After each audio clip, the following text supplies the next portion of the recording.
जी हाँ दोस्तों, ये होने वाला है महासंग्राम वीडियो जिसमें से हम आपको सेमेस्टर 7 मेजर पेपर 18 हिस्ट्री का केवल 5 ही क्वेश्चन दूंगा दोस्तों, और उसी के अंदर से आपके एग्जाम में आएंगे। ठीक है, केवल 5 क्वेश्चन। ठीक है, तो देखते हैं दोस्तों कौन कौन सा वो 5 क्वेश्चन है, और एक का करके मैं आपको आंसर भी बताते जाएंगे। तो सबसे पहला क्वेश्चन है दोस्तों कि सोवियत संघ के विघटन के कारणों का विस्तृत विवेचना करें। चाहे सोवियत संघ के विघटन के कारण दे दे दोस्तों, चाहे तो सोवियत संघ के विघटन के प्रभाव दे दे। ये तत्काल दीर्घकालीन लिख भी सकता है, नहीं भी लिखा जा सकता। ठीक है, लेकिन ध्यान ये देना कि सोवियत संघ के कारणों दे सकता है, चाहे तो प्रभाव दे सकता है। ये मैं एक ही वीडियो में कंप्लीट करवा दूंगा। ठीक है, दूसरा मैं आपको एक ध्रुवीय विश्व व्यवस्था से आप क्या समझते हैं, अमेरिकी की भूमिका का आलोचनात्मक विश्लेषण कीजिए। या तो दे दे शीत युद्ध की समाप्ति के बाद संयुक्त राष्ट्र अमेरिका किस प्रकार ध्रुवीय शक्ति के रूप में उभरा, इसके प्रमुख कारणों की विवेचना करना है। बस आपको ये देखना है कि एक ध्रुवीय व्यवस्था लगा हुआ है ना, एक ध्रुवीय व्यवस्था लगा हुआ है, इसका मतलब ये अमेरिका के बारे में लिखना है। ठीक है, एक ध्रुवीय व्यवस्था। ठीक है, तीसरा क्वेश्चन है दोस्तों कि उदारीकरण और वैश्वीकरण की अवधारणा का स्पष्ट कीजिए, इसके उद्भव की पृष्ठभूमि का विश्लेषण कीजिए। या तो उदारीकरण और वैश्वीकरण के सामाजिक एवं आर्थिक प्रभावों का विस्तृत वर्णन करें। ठीक है, चाहे ऐसे दे दे या ऐसे। ठीक है, या तो हो सकता है दोस्तों दोनों एक ही क्वेश्चन में ना दे, उदारीकरण और वैश्वीकरण दोनों एक ही में ना दे, बल्कि हो सकता है सिर्फ एक ही को दे दे कि उदारीकरण की अवधारणा स्पष्ट कीजिए और इसके उद्भव पृष्ठभूमि का विश्लेषणात्मक करें। ठीक है, ऐसे भी दे सकता है। और ध्यान देंगे दोस्तों, वैश्वीकरण के जगह में अगर आपको भूमंडलीकरण भी दे देना तो सेम ही होता है, चाहे वैश्वीकरण बोलो चाहे भूमंडलीकरण। तो हो सकता है क्वेश्चन ऐसे भी दे दे कि उदारीकरण और भूमंडलीकरण की अवधारणा स्पष्ट कीजिए। ठीक है, तीसरा क्वेश्चन होगी दोस्तों, चौथा क्वेश्चन, वैश्वीकरण ने समकालीन विश्व की अर्थव्यवस्था को किस पर प्रभावित किया। या तो ये क्वेश्चन कभी कभी ऐसा भी दे देता है कि वैश्वीकरण की परिभाषा दीजिए और इसके महत्वपूर्ण दृष्टिकोणों का वर्णन करें। ठीक है, यानी कि ये दे देगा आपको एक वैश्वीकरण क्या है और इसके प्रभाव के बारे में, बस ये आप समझिए वैश्वीकरण क्या और इसके प्रभाव के बारे में। चौथा हो गया। पांचवा देखिए दोस्तों, आपको पढ़ना आधुनिक विश्व में आतंकवाद की समस्या का विवेचना करें।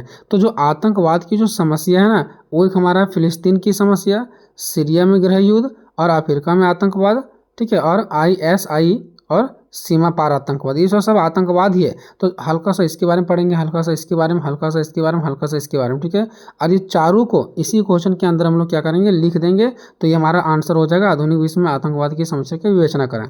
और हो सकता है एग्जाम में छोटा सा पॉइंट इस पर दे दे, अफ्रीका में आतंकवाद, तो ये भी हमारा कंप्लीट हो जाएगा। मतलब 5वां क्वेश्चन के अंदर ही ये सारा क्वेश्चन है।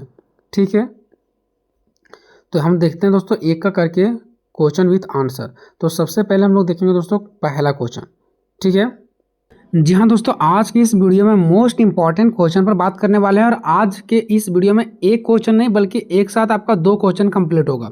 सोवियत संघ के विघटन के कारणों का विस्तृत वर्णन कीजिए। या तो सोवियत संघ के विघटन के तत्काल एवं दीर्घकालीन प्रभावों का वर्णन करें, या तो तत्काल दीर्घकालीन छोड़ देगा और दे देगा सोवियत संघ के विघटन के प्रभावों का मूल्यांकन करें। ठीक है, इसको मैं आपको ट्रिक के माध्यम से, जी हाँ दोस्तों, ट्रिक के माध्यम से आपको मैं समझाऊंगा। और बस आपको जो यहाँ पर दिख रहा है ना, ये वाला पॉइंट्स और ये पॉइंट्स, बस आपको यही समझना है। उसके बाद ये जो क्वेश्चन है ना, हर एक पॉइंट आपको बहुत ही अच्छे तरीक़े से दिमाग में सेट हो जाएगा। और आपको मैं जो टोटल क्वेश्चन बताऊंगा ना दोस्तों, वो 5 या 6 ही बताऊंगा, जो कि आपको स्क्रीन पर दिख भी रहा होगा। बस यही आपके लिए इंपॉर्टेंट क्वेश्चन है, और इसके अलावा एक भी आपको ज़्यादा पढ़ने की ज़रूरत नहीं है। ठीक है, तो चलिए दोस्तों हम लोग देखते हैं कि सोवियत संघ के विघटन का क्या कारण है, और सोवियत संघ का जो विघटन हुआ उसके बाद इसका प्रभाव क्या पड़ा, यानी सोवियत संघ के विघटन का कारण और इसका प्रभाव बताना है। जैसे कि आप लोग इसके पहले भी पढ़ रखे हैं कि जब भी द्वितीय विश्व युद्ध समाप्त होता उसके बाद अमेरिका सोवियत संघ के बीच में ही सारा बात चला। तो आप लोगों को सारा बात पता भी होगा, और अगर कुछ भी नहीं पता है, अगर कोई नया स्टूडेंट भी आया नहीं यहाँ पर, तो भी उसको समझ में आ जाएगा। देखिए हम इसका पूरी बता देते हैं कि इसका पूरा क्या है ये, उसके बाद आपको पूरी नीचे समझ में आ जाएगा, बहुत ही आसान भाषा में। देखिए, एक तरफ है दोस्तों सोवियत संघ और एक तरफ है अमेरिका, यही चीज़ों को अच्छे से समझना है, उसके बाद नीचे कहीं दिक्कत नहीं होगा। ठीक है, जब दूसरा विश्व युद्ध समाप्त हो जाता है उसके बाद पूरा दुनिया पर जो राज होता है ना, वो सोवियत संघ का होता है और अमेरिका का होता है।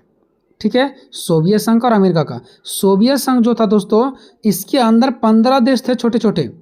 ठीक है, सोवियत संघ के अंदर 15 देश थे छोटे छोटे। उन 15 देशों में से जो थोड़ा सा ताकतवर, ज्ञान बुद्धि वाला जिसको बोल सकते हैं, ठीक है, बड़ा भाई जिसको बोल सकते हैं, वो कौन था, रूस था। ठीक है, और इधर से क्या है, अमेरिका है। और ये दोनों का ही अब क्या है, दुनिया में राज है और ये दोनों अब एक महाशक्ति के रूप में उभरे हुए हैं। इनका कहना है कि दुनिया में पूरा मेरा राज होगा और इनका कहना है कि दुनिया में नहीं मेरा राज होगा। अब इसी चीज़ को लेकर के ये दोनों के बीच विवाद हो जाता है। इनका कहना होता कि नहीं दुनिया में मेरा राज चलेगा, इनका कहना होता दुनिया में मेरा राज चलेगा। तो ऐसा लग रहा था कि ये दोनों के बीच अब लड़ाई झगड़ा हो जाएगा, तलवार बंदूक निकलेगा, परमाणु बम फेंका जाएगा, ठीक है, ऐसा लग रहा था। लेकिन वास्तव में कोई युद्ध हुआ नहीं। इसी को बोला जाता है शीत युद्ध, कि सोवियत संघ और अमेरिका के बीच ऐसा कई बार लगा कि अब युद्ध हो जाएगा, अब युद्ध हो जाएगा, लेकिन वास्तव में कोई युद्ध होता नहीं है। बस बातों विचारों का युद्ध होता है। ये इसको गाली देते हैं, ये इसको गाली देते हैं, ठीक है, ये इसका बुराई कर रहे हैं, ये इसका बुराई कर रहे हैं, ठीक है। तो इस तरह से जो लड़ाई होता है ना, विचारों की लड़ाई, विचार से मुंहों के द्वारा किया गया बुराई, ठीक है, तो उसको बोलते हैं शीत युद्ध। जो सोवियत संघ था दोस्तों वो साम्यवादी को मानते थे और अमेरिका जो था वो पूंजीवादी को मानते थे। अब ये साम्यवादी और पूंजीवादी क्या है?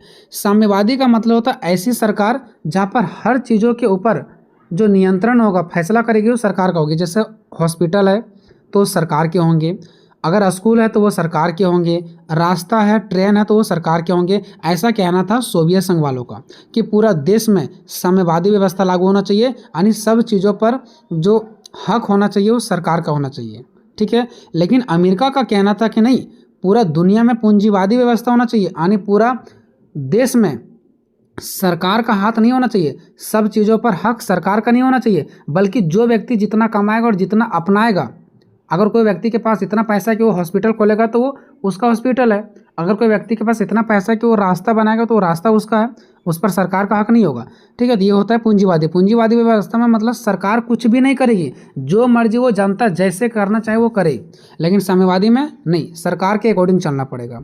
तो यही दोनों के बीच में इसी चीज़ का लड़ाई था। अमेरिका पूरा दुनिया में पूंजीवादी को लागू करना चाहता था, जबकि सोवियत संघ साम्यवादी को लागू करना चाहता था। इसी के बीच में बातों को लेकर के कई बार नोक झोंक हुआ, इसी को शीत युद्ध कहा जाता है।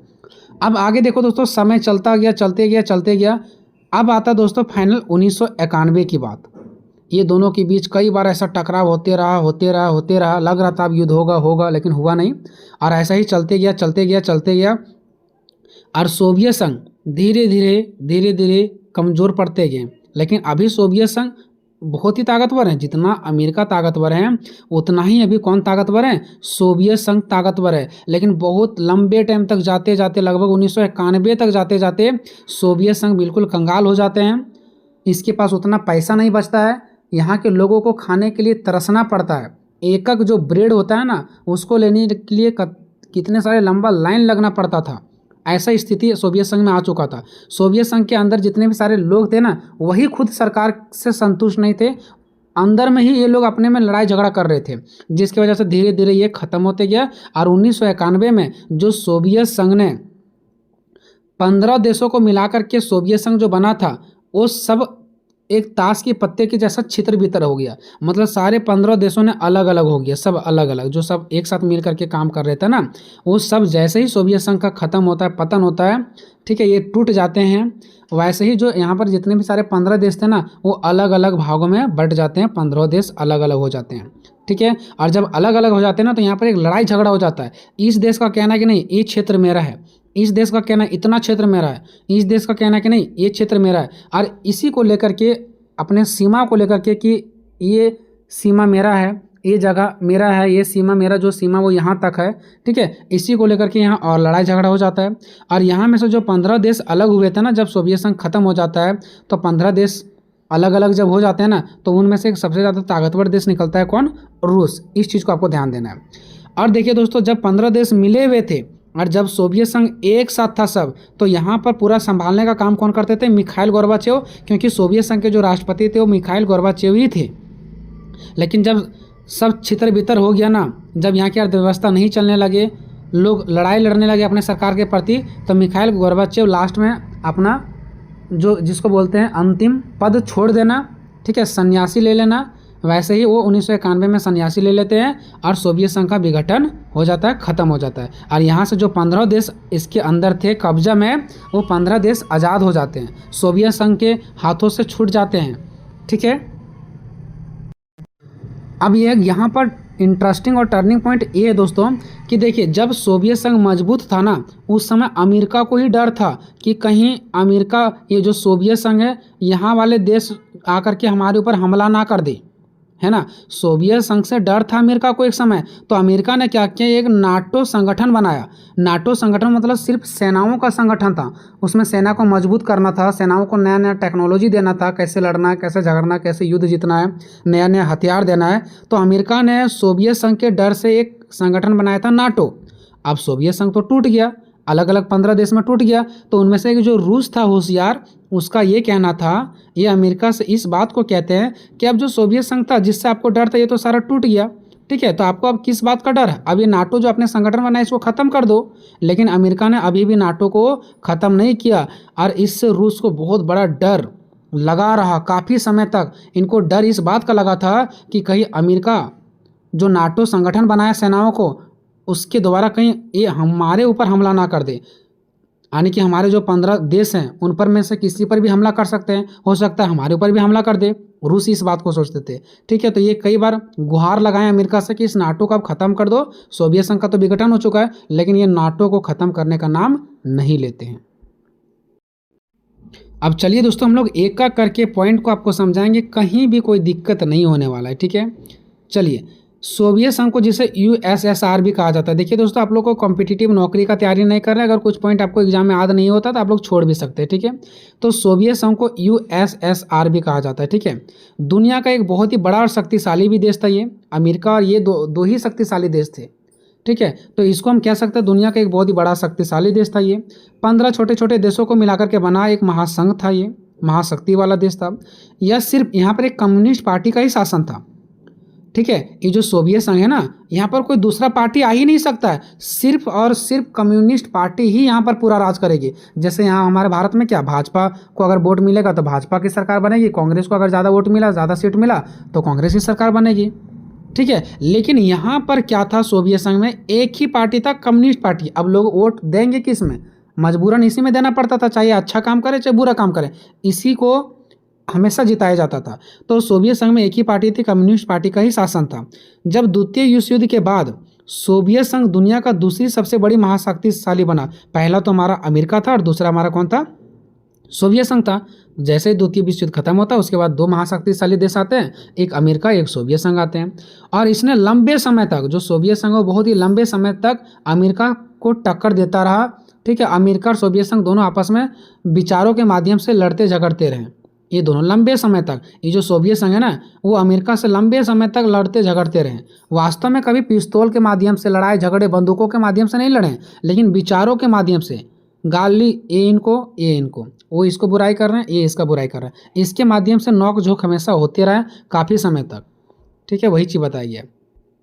आगे देखिए, लेकिन समय के साथ जब समय धीरे धीरे बीतते गया तो अंदरूनी कमज़ोर पड़ते गए सोवियत संघ, आर्थिक कंगाली हो गया, मतलब पैसों की कमी होने लगा, नेताओं भ्रष्टाचार निकल गए, जनता के बारे में सोच ही नहीं रहे हैं, बस अपना खा पी रहे हैं और अपना देख रहे हैं। जनता की नाराज़गी के कारण जनता लोग नाराज़ हो गए हैं, जनता लोगों को खाने पीने की कमी आने लगा, ठीक है। तो जनता लोग वहाँ पर नाराज़ हो गए हैं, जिसके कारण जो एक मजबूत देश था सोवियत संघ, वो अंदर से खोखला हो गया और आखिरकार ये दम तोड़ देता है। कब, 25 दिसंबर 1991 को मिखाइल गोर्बाचेव, जो इसको संभालने का काम कर रहे थे, जो वहाँ के राष्ट्रपति थे, हमारे यहाँ प्रधानमंत्री संभाल रहे हैं ना, वहाँ पर राष्ट्रपति ही संभालते थे। जैसे हमारे यहाँ प्रधानमंत्री है वैसे वहाँ पर राष्ट्रपति हुआ करते थे, वही सब कुछ कारोबार संभालते थे। तो मिखाइल गोर्बाचेव जो सारा चीज़ संभालते थे, अब इन्होंने इस्तीफा दे दिया, इससे अब रहा नहीं गया, अब इसका हिम्मत नहीं काम कर रहा था चलाने का, और सोवियत संघ पूरी तरीके से टूट गया। और यहाँ जब सोवियत संघ ने टूट गया तो यहाँ से 15 स्वतंत्र देश बट गए। 15 स्वतंत्र मतलब जो 15 देश इसके अंदर फंसाए हुए थे ना, ठीक है, वो अब आज़ाद हो गए, ठीक है। आगे देखो सोवियत संघ के विघटन का कारण। तो देखो सोवियत संघ का विघटन निम्नलिखित कमियों के कारण हुआ, यानी कि सोवियत संघ के जो राष्ट्रपति थे ना मिखाइल गोर्बाचेव, उन्होंने बहुत सारे ऐसे गलतियाँ की जिसके वजह से सोवियत संघ टूट गया, ख़त्म हो गया। सबसे पहले हथियारों में आंधाधुंध खर्च। आपको पता है कि उधर अमेरिका और इधर सोवियत संघ, ये दोनों के बीच में युद्ध तो हुआ नहीं, लेकिन लग रहा था कि कब युद्ध हो जाएगा। तो उधर से अमेरिका अलग से हथियार बनाने पर लगा और इधर से सोवियत संघ भी हथियार बना रहा है और सारा पैसा इसी में खर्च कर दिया। अमेरिका से शीत युद्ध चल रहा था, तो उससे जीतने के चक्कर में सोवियत संघ ने अपनी कमाई का एक बहुत ही बड़ा हिस्सा, मतलब जितना पैसा नहीं आ रहा था देश में, उसके कई गुना जो पैसा था ना, वो परमाणु हथियार में बनाने में, सेनाओं में खर्च कर दिया। ठीक है, अब देश में पैसा बचा नहीं तो जनता खाएंगे क्या। ठीक है, अब आगे देखिए क्या हो गया, आम जनता की अनदेखी, आम जनता की अनदेखी। देखिए जो आम जनता थी ना, इसको अनदेखा किया गया। जो वहाँ की सरकार थे ना, वो जनता को देख ही नहीं रहे, बस आपका अपना खा रहे हैं, पी रहे हैं और देख रहे हैं। सरकार का पूरा ध्यान भारी उद्योगों और हथियारों पर था, यानी कि बड़े बड़े उद्योगों पर, बड़े बड़े जो फैक्ट्रियाँ था उस पर था इनका ध्यान, कि हथियार कैसे बनाया जाए। जनता क्या कर रही मर रही उससे मतलब नहीं था, हथियार कैसे बनाया जाए। नतीजा यही हुआ कि रोटी, कपड़ा, दूध और जूते जैसी बहुत सारी बुनियादी चीज़ें की भारी मात्रा में किल्लत हो गई, मतलब कमी आने लगी। लोग ब्रेड खरीदने के लिए घंटों घंटों लंबी लाइन लगे हुए और खाने के लिए तरस रहे हैं। आगे देखिए तकनीकी पिछड़ापन। अमेरिका उधर तकनीकी मामले में तेज आगे बढ़ रहा है। ठीक है, और इनके पास ये बहुत पिछड़े हुए हैं और अभी भी पिछड़े ही हैं, है ना। पश्चिमी देश कहा गया ताकतवर देशों को, जैसे अमेरिका, जापान, ये सब कंप्यूटर और नया नया टेक्नोलॉजी ला रहे हैं, जबकि सोवियत संघ इसी दौड़ में बहुत पीछे छूट गया है। मतलब अमेरिका जो है वो टेक्नोलॉजी के माध्यम में बहुत आगे बढ़ रहे हैं, लेकिन उसी के बीच में अगर सोवियत संघ देखें तो इसके पास कोई टेक्नोलॉजी नहीं है। ये इसके दौड़ में अगर मैं बोलूँ अमेरिका के टेक्नोलॉजी में, तो ये बहुत ही पीछे छूट गए हैं। तो ये कैसे अपने देश को आगे ले जाते। ठीक है, तो तकनीकी के मामले में इनके पास तो कुछ था ही नहीं। उसके बाद जनता से दूरी।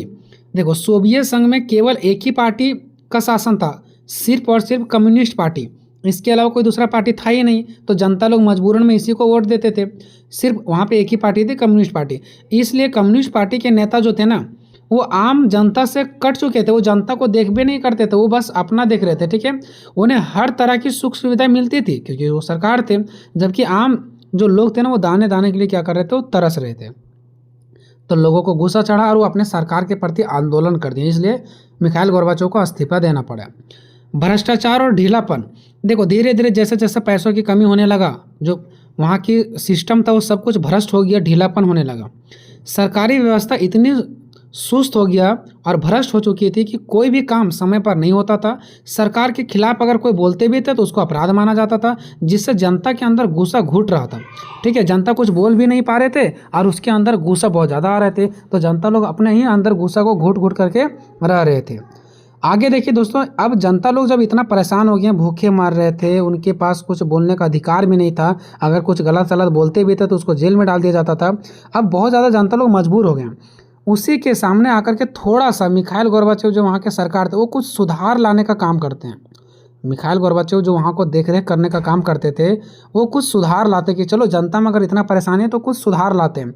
लेकिन जो इन्होंने सुधार लाया ना, वो सुधार नहीं बल्कि इसका खुद ही विपत्ति बन गया, मतलब वो संकट बन गया। सुधार लाने के प्रयास में कुछ काम किए लेकिन वो खुद ही इनके लिए क्या बन गया, संकट बन गया। जैसे देखो मिखाइल गोर्बाचेव ने सोवियत संघ के राष्ट्रपति थे, जो कि सोवियत संघ का देख रेख उसको चलाते थे।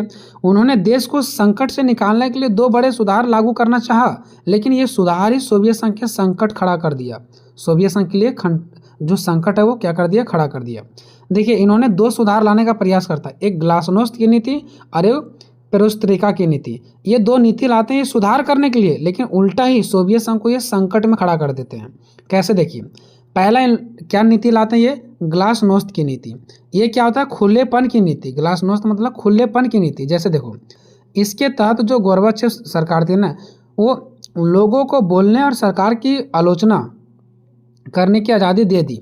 मतलब जो मिखाइल गोर्बाचेव पहले जनता को बोलने का अधिकार नहीं दिए थे ना सरकार के प्रति, अब जनता लोग जो मर्जी वो सरकार के प्रति बोल सकते हैं और सरकार की आलोचना मतलब उसका बुराई कर सकते हैं। अगर सरकार गलत कर रही है तो गलत, सही कर रही है तो सही। अब जनता लोगों को यही तो चाहिए था। ठीक है, पहले दबाया जाता था, लेकिन अब ये आज़ाद दे दिए कि अब तुम लोग को जैसे बोलना है बोल सकते हो। नतीजा यह हुआ कि जो गुस्से वाले सालों से लोग अपने अंदर गुस्सा को दबा करके रखे थे, वह अचानक सड़क पर आ गए और सरकार के प्रति आंदोलन खड़ा कर दिया। और लोग खुल करके सरकार की कमियों को और इतिहास की गलतियों पर बात करने लगे कि क्या क्या ये सरकार ने गलती की है और क्या क्या इनके अंदर कमियाँ हैं। तो ये तो उल्टा इनकी ही के ऊपर संकट खड़ा हो गया। अब दूसरा इन्होंने एक और नीति लाते हैं जिसका नाम है पेरोस्त्रोइका। ठीक है, अब देखो ये जो नीति लाते हैं ना, एक ऐसे संकट खड़ा हो पड़ता है। इसके तहत उन्होंने व्यापार को थोड़ा ढीला किया। पहले क्या था कि कोई भी व्यक्ति अपना मनमानी रूप से व्यापार नहीं कर सकता। जैसे अगर कोई व्यक्ति फैक्ट्री खोलना चाहता है तो वो नहीं खोल सकता है, लेकिन अब अधिकार दे दिया गया कि अब कोई भी व्यक्ति निजी व्यापार यानी कि अपना खुद का व्यापार व्यवसाय कर सकता है। लेकिन इसका जो नियम बना ना कि कोई भी व्यक्ति खुद से अपना व्यापार कर सकता है, उसका नियम पूरा ठोस नहीं बना, पक्का नियम नहीं बना, आधा अधूरा नियम बना। ठीक है, लेकिन आधी अधूरी नीतियों के कारण व्यवस्था सुधरने की बजाय पूरी तरह ठप हो गया। मतलब और व्यवस्था सुधरता और व्यवस्था क्या हो गया, बिगड़ गया। जो ये बोले थे ना कि अब कोई भी व्यक्ति अपना व्यापार कर सकता है, लेकिन इसका जो नीति बना था वो अच्छे ढंग से नहीं बना था, जिसके वजह से और ये क्या हो गया, अच्छाई के वजह और बुरा होने लगा और महंगाई आसमान छूने लगा। अब व्यापार जब लोग करेंगे तो चीज़ कीमत सस्ता होना चाहिए, लेकिन अब सस्ता नहीं बल्कि और महंगाई होने लगा। क्यों? क्योंकि इसका व्यवस्था जो किया गया था ना वो अच्छा नहीं था। आगे देखो राष्ट्रवाद का उदय। अब जो सोवियत संघ के अंतर जो बहुत सारे देश थे ना, 15 देश, अब इन लोगों को भी लगा कि हम सोवियत संघ के अंदर कितने दिन तक सहेंगे रहेंगे। तो अब वो 15 देश जो पहले इसके अंदर थे, अब वो लोग भी चलमलाने लगे। उन लोगों का भी यहाँ से बाहर निकलने का मन कर रहा था कि हम यहाँ से बाहर निकल जाते किसी तरीके से। ठीक है, और इन लोगों के अंदर अपने अपने देश के प्रति राष्ट्रवाद की भावना उत्पन्न होने लगा कि हमारा देश है, हम अपना स्वतंत्रता चाहते हैं। ये भी चाहता था कि हमारा ये देश है, हम अपना स्वतंत्रता हम चाहते हैं, हम आज़ादी चाहते हैं, हम सोवियत संघ के अंदर नहीं रहेंगे। ठीक है, तो उन्हीं जो सारे देश थे ना, 15 देश, उन देशों के अंदर राष्ट्रवाद की भावना उत्पन्न होने लगा, यानी अपने देश की आज़ादी चाहते थे वो लोग। तो जब गोर्बाचेव की नीतियों को कारण ढीली मिली, यानी गोर्बाचेव की जो नीति है उससे कोई भी देश संतुष्ट नहीं था, जो इसके अंदर 15 देश था, तो इसमें शामिल जितने भी सारे देश हैं ना, वो अपनी संप्रभुता मतलब आज़ादी की मांग उठाने लगे कि हम लोग को आज़ाद कर दो, हम लोग को अपना जो 15 देश हम लोग को अपना छोड़ दो, हम लोग जैसे मर्जी वैसे अपना चलाएंगे, अब हम आपके अंदर में नहीं रहेंगे। इसी के बीच क्या हो जाता है, सोवियत संघ का एक इधर तो ऑलरेडी अपने ही देश में लड़ाई झगड़ा चल रहा है, उसी के बीच एक अफगानिस्तान से भी इसका युद्ध हो जाता है। ठीक है, और अफगानिस्तान में क्या होता है, इसका हार हो जाता है, जिसके वजह से इसको और भी जो बगल अगल के पूरा दुनिया इसको थू थू करने लगे कि पहले सोवियत संघ कई सारे ऐसे देशों को हरा देते थे, लेकिन अभी अफगानिस्तान जो इतना छोटा देश है उससे ये हार जाते हैं। तो सोवियत संघ ने अफगानिस्तान में अपनी सेना भेजी थी लड़ाई लड़ने के लिए, और यह युद्ध 10 साल तक चला था। इस युद्ध में सोवियत संघ ने हजारों सैनिक मारे गए। जो सोवियत संघ के 1000 सैनिक थे ना, वो तो मारे ही गए हैं, और इसमें बहुत सारा पैसा भी खर्चा हो गया। अरबों डॉलर का पैसा ये खर्चा कर दिया। पहले से भी ये कंगाल थे और अब और कंगाल हो गए हैं। ठीक है, बहुत सारे दुनिया में के जितने भी सारे देश थे, लोग थे, सब थू थू इसका किया गया है ना, सोवियत संघ का थू थू भी। और खुद सोवियत संघ के जो जनता थे ना, वहाँ के लोग, वो अपनी सेना और सरकार से भरोसा उठ गया कि अब हमारी सरकार जो है सो, और अब हमारी सेना कोई भी देश से नहीं जीत सकती है। ठीक है, क्योंकि इनके सेना बहुत सारे मारे गए थे। चलो, ये तो इसका कारण था। अब हम लोग देखते हैं दोस्तों इसका प्रभाव कि जब सोवियत संघ का विघटन हो गया, सोवियत संघ खत्म हो गया, पतन हो गया उसका, तो इसका क्या क्या प्रभाव पड़ा। ठीक है, तो देखो जब सोवियत संघ खत्म हो गया तो सबसे पहले 15 जो देश थे उसी के अंदर कोचाए हुए वो बाहर निकल गए, स्वतंत्र हो गए। वो दुनिया के नक्शे में रातों रात का मतलब है दोस्तों, अचानक इसका क्या होता है, सोवियत संघ खत्म हो जाता है, और कभी ऐसा सोचे भी नहीं थे, और अचानक इन लोगों को आज़ादी मिल जाता है 15 देशों को। इसीलिए कहा गया रातों रात। ऐसा नहीं समझना कि एक ही रात में ऐसा हो गया। तो दुनिया के नक्शे में जो 15 देश मिल करके एक सोवियत संघ बनाया गया था, अब सोवियत संघ नहीं बल्कि 15 देशों का अलग अलग नाम हो गया नक्शा में। ठीक है, तो दुनिया के नक्शे में रातों रात 15 नए स्वतंत्र देश दिखाई देने लगे। रूस इस बिखराव के बड़े सबसे ज़्यादा बड़ा देश थे, यानी जो बिखराव हुए थे ना, एक सोवियत संघ से निकले हुए 15 जो देश बिखर गए थे अलग अलग, उसमें से जो सबसे शक्तिशाली देश थे वो कौन थे, हमारा रूस थे, जो कि मैंने ऊपर ही आपको मैंने चार्ट में बताया था। आगे देखो, शीत युद्ध का अंत हो गया। जो द्वितीय विश्व युद्ध खत्म होने के बाद सोवियत संघ कह रहा था दुनिया में मेरा राज रहेगा, अमेरिका कह रहा था हमारा राज रहेगा, और यही दोनों के बीच में लग रहा था कि अब युद्ध हो जाएगा, लेकिन हुआ नहीं वास्तव में। ठीक है, तो ये शीत युद्ध जो चल रहा था ना, क्या अब लगता है हो जाएगा, ये अब शीत युद्ध खत्म हो गया, क्योंकि सोवियत संघ ही खत्म हो गया, तो शीत युद्ध भी खत्म हो गया। तो पिछले कई सालों से अमेरिका और सोवियत संघ के बीच में जो विचारों की लड़ाई चल रही थी कि हमारा विचार पूरा दुनिया में चलेगा, तो वो कह रहे थे कि नहीं, मेरा विचार पूरा दुनिया में चलेगा, तो ये इसी को बोला गया शीत युद्ध। तो उसे ही हम लोग शीत युद्ध कहते हैं। तो जो अचानक ही क्या हो गया, खत्म हो गया, क्योंकि सोवियत संघ ही खत्म हो गया, तो उसका जो शीत युद्ध चल रहा था वो भी खत्म हो गया। और दुनिया में परमाणु युद्ध का डर भी बहुत कम हो गया। क्यों? क्योंकि दुनिया में और भी जो छोटे छोटे देश थे ना वो डरे हुए थे कि अमेरिका भी बहुत सारा परमाणु बम बना रहा है और इधर से सोवियत संघ भी पूरा परमाणु बम बना रहा है, कहीं वो हम लोग के ऊपर तो हमला नहीं कर देगा। तो और भी जो छोटे छोटे देश के अंदर डर बना हुआ था ना तो वो भी खत्म हो गया, क्योंकि अब परमाणु बम बनेगा ही नहीं, अमेरिका को किसी से डर नहीं है तो अमेरिका भी नहीं बनेगा और सोवियत संघ तो वैसे ही खत्म हो गया। आगे एक ध्रुवीय विश्व। अब एक ध्रुवीय विश्व का मतलब हो गया दोस्तों कि पहले जो दो महाशक्तिशाली महासंगठन थे ना, यानी कि दो महाशक्ति थे, एक सोवियत संघ और एक अमेरिका, दो थे। लेकिन अब सोवियत संघ का जब विघटन हो गया तब पूरा दुनिया में राज करने वाला सिर्फ एक ही है, अमेरिका। तो उसी को बोला गया एक ध्रुवीय, यानी अब वो एक ही महाशक्ति देश बचा है। तो सोवियत संघ के खत्म होते ही अमेरिका दुनिया का एक इकलौता महाशक्ति पावरफुल वाला देश बन गया। अब उसे टक्कर देने वाला कोई भी नहीं है और इसी कारण है कि अमेरिका आज भी ताकतवर है, जिससे वैश्विक यानी विश्व में राजनीतिक पर अमेरिका का दबदबा कायम हो गया। अमेरिका से अब सारे देश डरने लगे। पूंजीवादी का जीत। देखो, इसके पहले मैंने बताया था अमेरिका चाहता था पूरा देश में यानी पूरा दुनिया में पूंजीवादी व्यवस्था लागू हो और सोवियत संघ चाहता था साम्यवादी व्यवस्था लागू हो। तो इसका तो खत्म हो गया अब। तो अब अमेरिका पूरे विश्व में पूंजीवादी व्यवस्था को लागू करने लगे और जो कुछ थोड़ा बहुत सोवियत संघ के जो साम्यवादी व्यवस्था था वो कुछ लोग जो अपनाए थे वो लोग भी अब क्या अपनाने लगे? पूंजीवादी व्यवस्था। ठीक है, तो चलिए आगे हम लोग देखते हैं। तो पूंजीवादी की जीत। पूंजीवादी चूंकि किसका था? अमेरिका का था, तो इसका तो जीत हो गई जो होगा क्योंकि ये तो जीत चुके थे। तो सोवियत संघ की जो साम्यवादी व्यवस्था थी ना वो फैल हो गई थी और इसीलिए पूरी दुनिया में यह संदेश गया कि अब अमेरिका की ही पूंजीवादी व्यवस्था ही सबसे बेहतर और इसी को अपनाया जाए। तो उसके साम्यवादी व्यवस्था को छोड़ छोड़ के सारे देश पूंजीवादी व्यवस्था यानी कि अमेरिका की तरफ आ रहे थे। इस शॉक थेरेपी। शॉक थेरेपी क्या है दोस्तों? जो सोवियत संघ के जो साम्यवादी व्यवस्था था ना तो सारे देश उसको छोड़ करके जो पूंजीवादी व्यवस्था अमेरिका की तरफ आ रहे थे ना, इसी को बोला जाता है शॉक थेरेपी। शॉक्ड हो गए हैं सबको कि ये साम्यवादी छोड़ करके पूंजीवादी की तरफ जा रहे हैं। ठीक है, और उसी समय क्या हुआ था, जो सोवियत संघ के जितने बड़े बड़े फैक्ट्रियां थी ना वो सब सस्ती कीमत पर बेच दिया गया। तो इस सब चीज़ों को सोच करके वहाँ पे शॉक्ड हो गया, इसीलिए इसका नाम है शॉक थेरेपी। तो सोवियत के जो देश के अचानक साम्यवादी से पूंजीवादी की तरफ मोड़ा गया, यानी सोवियत जो देश थे ना, यानी कि जितने भी सारे सोवियत संघ के अंदर 15 देश थे वो तो पहले साम्यवादी व्यवस्था को लागू कर रखे थे, साम्यवादी को अपनाए थे। लेकिन जब वो सोवियत संघ का विघटन हो जाता है, 15 देश आज़ाद हो जाते हैं, तो वो धीरे धीरे पूंजीवादी व्यवस्था अमेरिका की तरफ मुड़ने लगते हैं। इसे ही शॉक थेरेपी कहा गया है। और जितने भी सोवियत संघ की फैक्ट्रियाँ थी वो औने पौने दामों पर, मतलब बहुत ही सस्ते कीमतों पर निजी हाथों में, मतलब कोई भी पर्सनल व्यक्ति को दे दिया गया जो खरीदने लायक जिसके पास पैसा था वो सब व्यक्ति में बेच दिया गया। और रूस और नाटो का विवाद। देखो, रूस और नाटो का विवाद क्या था, मैंने आपको पहले ही बताया था।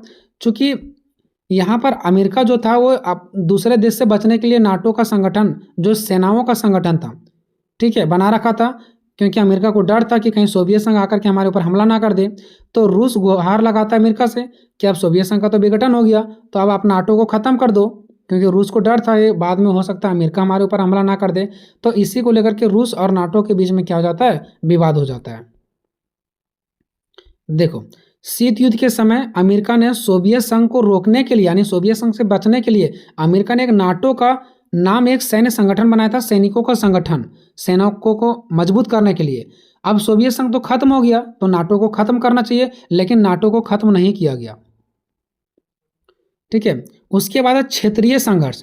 जब सोवियत संघ था उसके अंदर 15 देश शामिल थे, तो जब तक सोवियत संघ के राजा मिखाइल गोर्बाचेव बहुत अच्छा से वहाँ राजपाट कर रहे थे तब तक तो कोई दिक्कत नहीं हुआ। जब ये सारे 15 देश टूट गए तो इन लोगों ने अपना जगह को चुनने लगे, यानी अपना सीमा तय करने लगे। इस देश का कहना था कि नहीं मेरा सीमा यहाँ तक है, इस देश का कहना नहीं मेरा जगह यहाँ तक है, और ये लोग क्षेत्र को लेकर के आपस में संघर्ष करने लगे।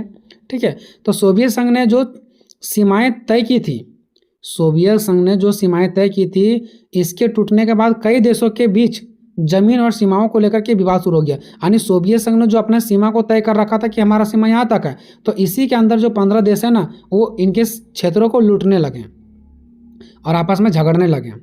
नेक्स्ट हमारा दोस्तों कि चीन का महाशक्ति के रूप में उभरना। अब बीच में एक नया मोड़ आता है चीन। जब सोवियत संघ का विघटन हो जाता है, सोवियत संघ खत्म हो जाते हैं और 15 जो इससे निकलने वाले देश हैं वो अपना अपना जगह ले लेते हैं, तो उनमें से जो कुछ जगह बच गया था वो चीन अपने कब्जा में कर लेता है। क्योंकि चीन का नज़र यही था। तो सोवियत संघ के खत्म होने के बाद जो खाली जगह बची थी ना, उसे धीरे धीरे चीन ने भरना शुरू कर दिया, मतलब चीन ने अपने कब्जा में लेना शुरू कर दिया। तो ये था दोस्तों आप लोगों के लिए। अब हम लोग देखेंगे दोस्तों क्वेश्चन नंबर दूसरा। जी हाँ दोस्तों, एक ही साथ मैं आपको दो क्वेश्चन का आंसर बताऊंगा, चाहे क्वेश्चन इस प्रकार से दे दे या इस प्रकार से दे दे, ज़्यादा डिफरेंट नहीं है। और मैंने क्वेश्चन का आंसर इस प्रकार से सेट किया है कि अगर ये क्वेश्चन दे दे या ये दे दे, आंसर आपको यही लिखना है दोस्तों। और इसको मैं बिल्कुल आपको ट्रिक के माध्यम से समझाऊंगा। ये क्वेश्चन क्या, देखिए, एक ध्रुवीय विश्व व्यवस्था के रूप में उससे आप क्या समझते हैं?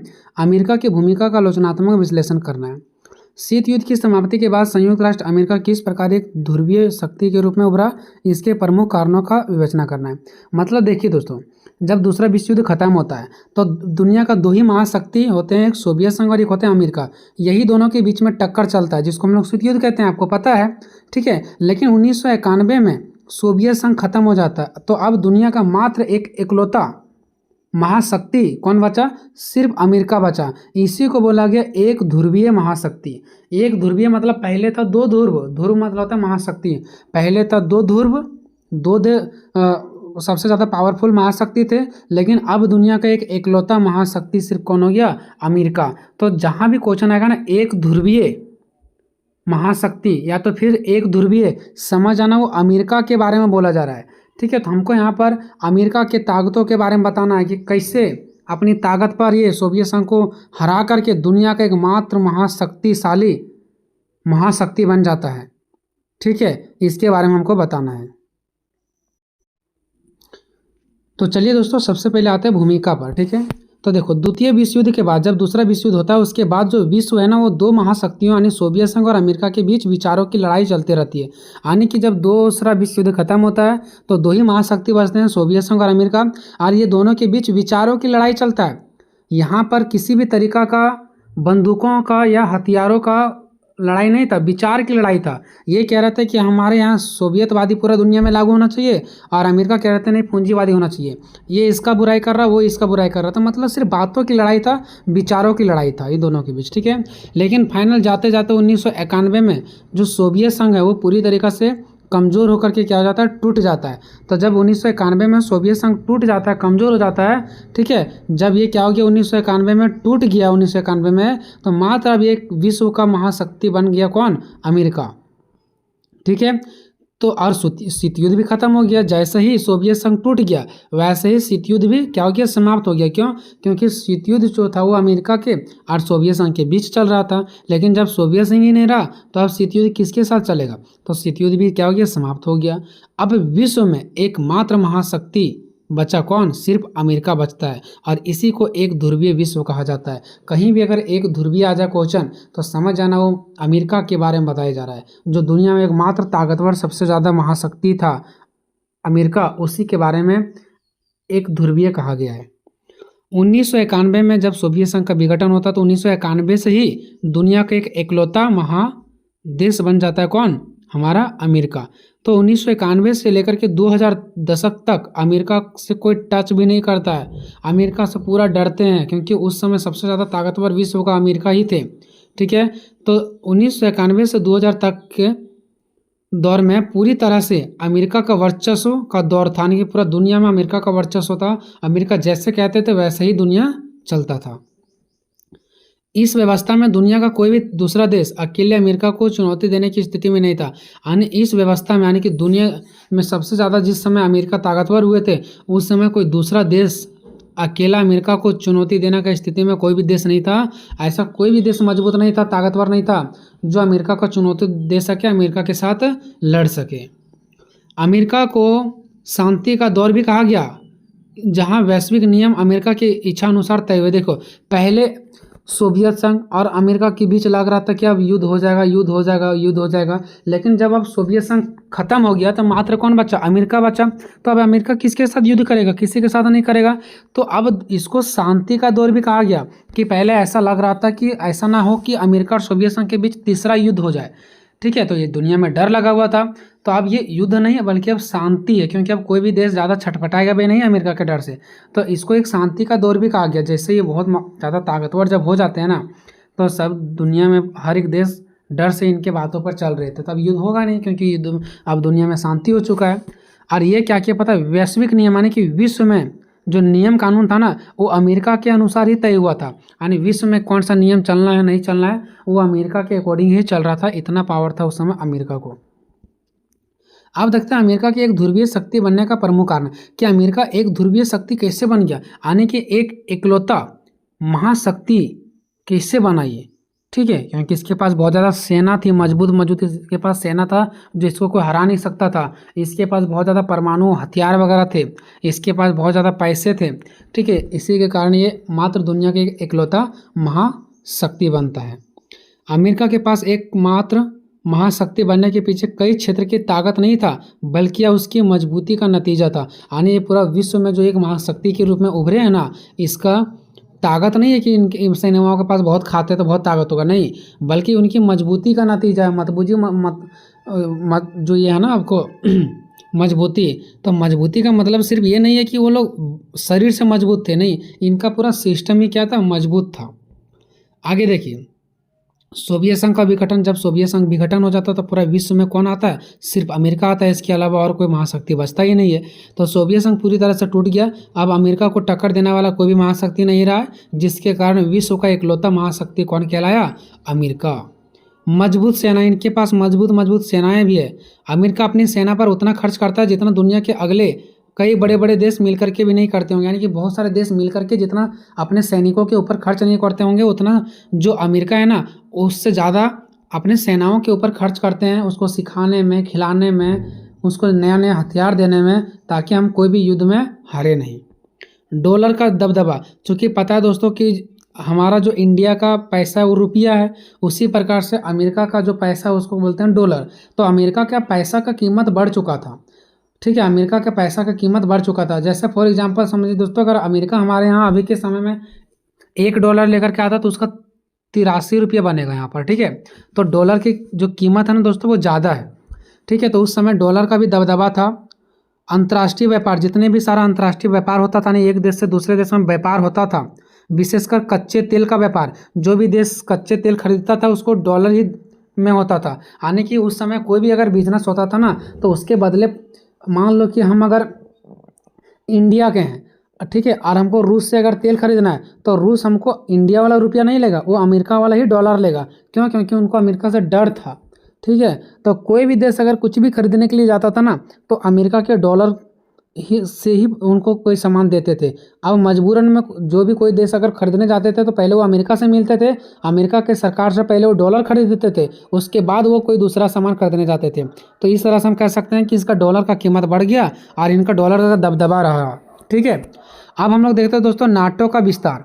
नाटो का विस्तार देखो, ये जो नाटो है ना, नाटो एक सैनिकों का संगठन है। अमेरिका ने एक संगठन बनाया था, उसका नाम दिया था नाटो, इसमें सैनिक लोग थे। ठीक है, अब ये इसलिए बनाया गया था क्योंकि पहले इसका अमेरिका का युद्ध किससे चल रहा था, सोवियत संघ थे। तो सोवियत संघ कहीं अमेरिका के ऊपर हमला ना कर दे, इससे बचने के लिए ही सेनाओं का एक संगठन बनाए थे अमेरिका, जिसका नाम था नाटो। लेकिन अब तो सोवियत संघ खत्म हो गया, तो अब तो अमेरिका को किसी से डर नहीं है। तो ये जो नाटो संगठन ये बना के रखे थे उसको तो खत्म कर देना चाहिए अब। लेकिन ये खत्म करने की बजाय नाटो को और सख्त और मजबूत किए, जबकि अमेरिका को किसी भी देश से डर नहीं था, फिर भी ये अपने सेनाओं को मजबूत ही करके रखे थे।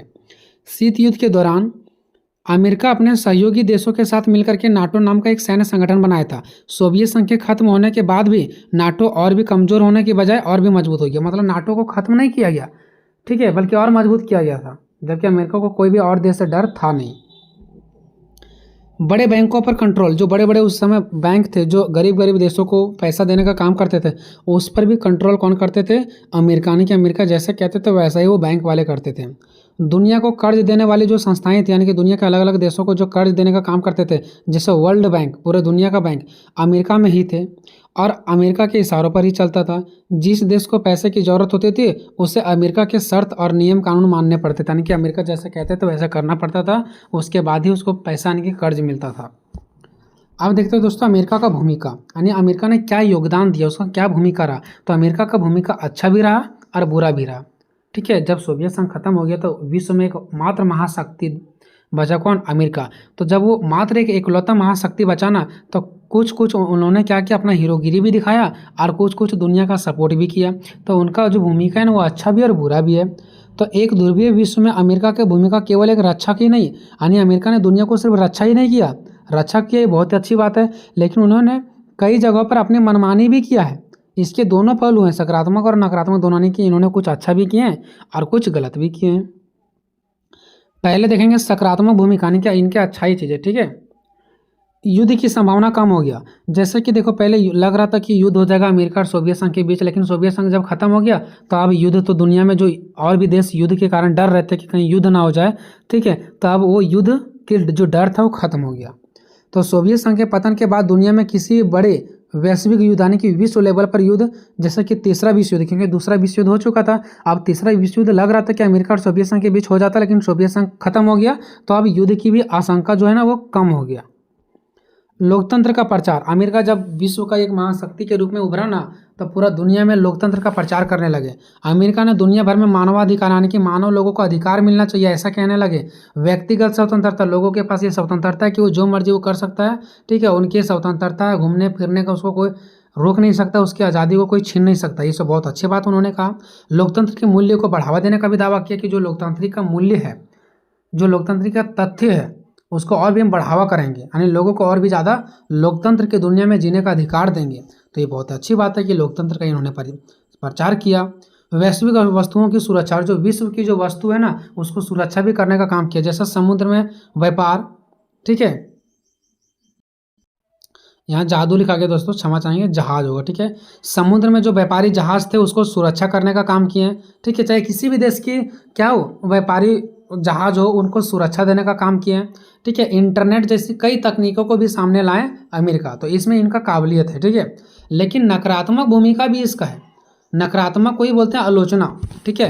तो इनके कुछ कुछ नकारात्मक यानी गलत भूमिका भी है। एक तरफा फैसला, अमेरिका ने कुछ कुछ जगह पर एक तरफा फैसला लिया। जैसे अमेरिका ने कई बार जो संयुक्त राष्ट्र संघ है और अंतर्राष्ट्रीय कानून, देखो संयुक्त राष्ट्र संघ जो है सो और अंतर्राष्ट्रीय कानून है सो, दो एक ऐसे संगठन है जो विश्व लेवल पर शांति करने का काम करते हैं कि अगर कोई दो देश आपस में अगर लड़ रहा है ना तो उसके युद्ध को शांत करना इसका काम है।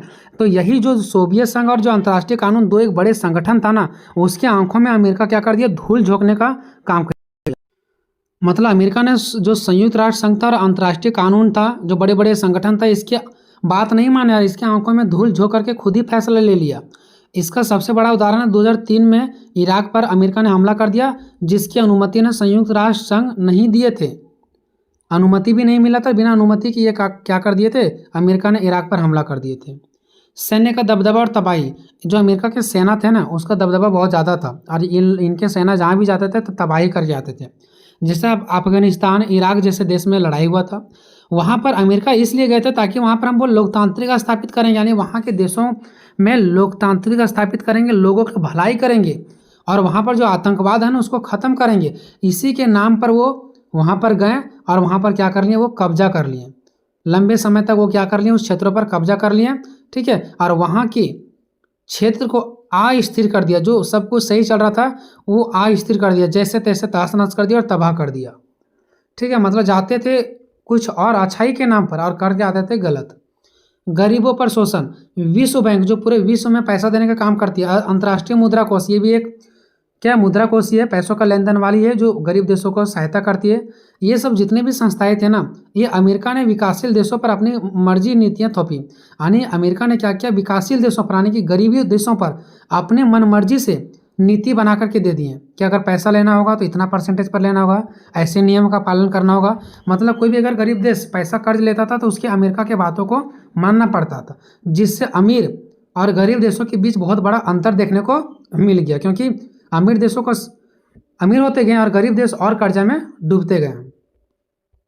दोहरे विचार, अमेरिका को कहा गया कि क्या पता है कि ये दोहरे विचार वाला देश है। क्यों? क्योंकि ये बोलते कुछ और करते कुछ और है। बोलते कि इस देश में जा रहे हैं अच्छाई करने के लिए, वहाँ के लोगों को भलाई करने के लिए, और वहाँ पर करके आते हैं बुरा, है ना। अमेरिका पर अक्सर आरोप लगता है कि वह अपने फायदे के लिए दोहरे मापदंड अपनाता है, यानी कि दोहरा विचार अपनाता है। जहां वह एक तरफ लोकतंत्र की बात करता है, वहीं दूसरी तरफ अपने फायदे के लिए तानाशाही सरकार का समर्थन करता है। मतलब एक तरफ बात करते हैं कि लोगों को आज़ादी मिलना चाहिए, इसलिए हम उस देश में जा रहे हैं और लोगों को आज़ादी दे करके आएंगे, लेकिन पता चलता है वहाँ जाने के बाद उसी सरकार के साथ वो मिल जाते हैं, यानी तानाशाही सरकारों के साथ वो मिल जाते हैं और अपना फायदा देखते हैं।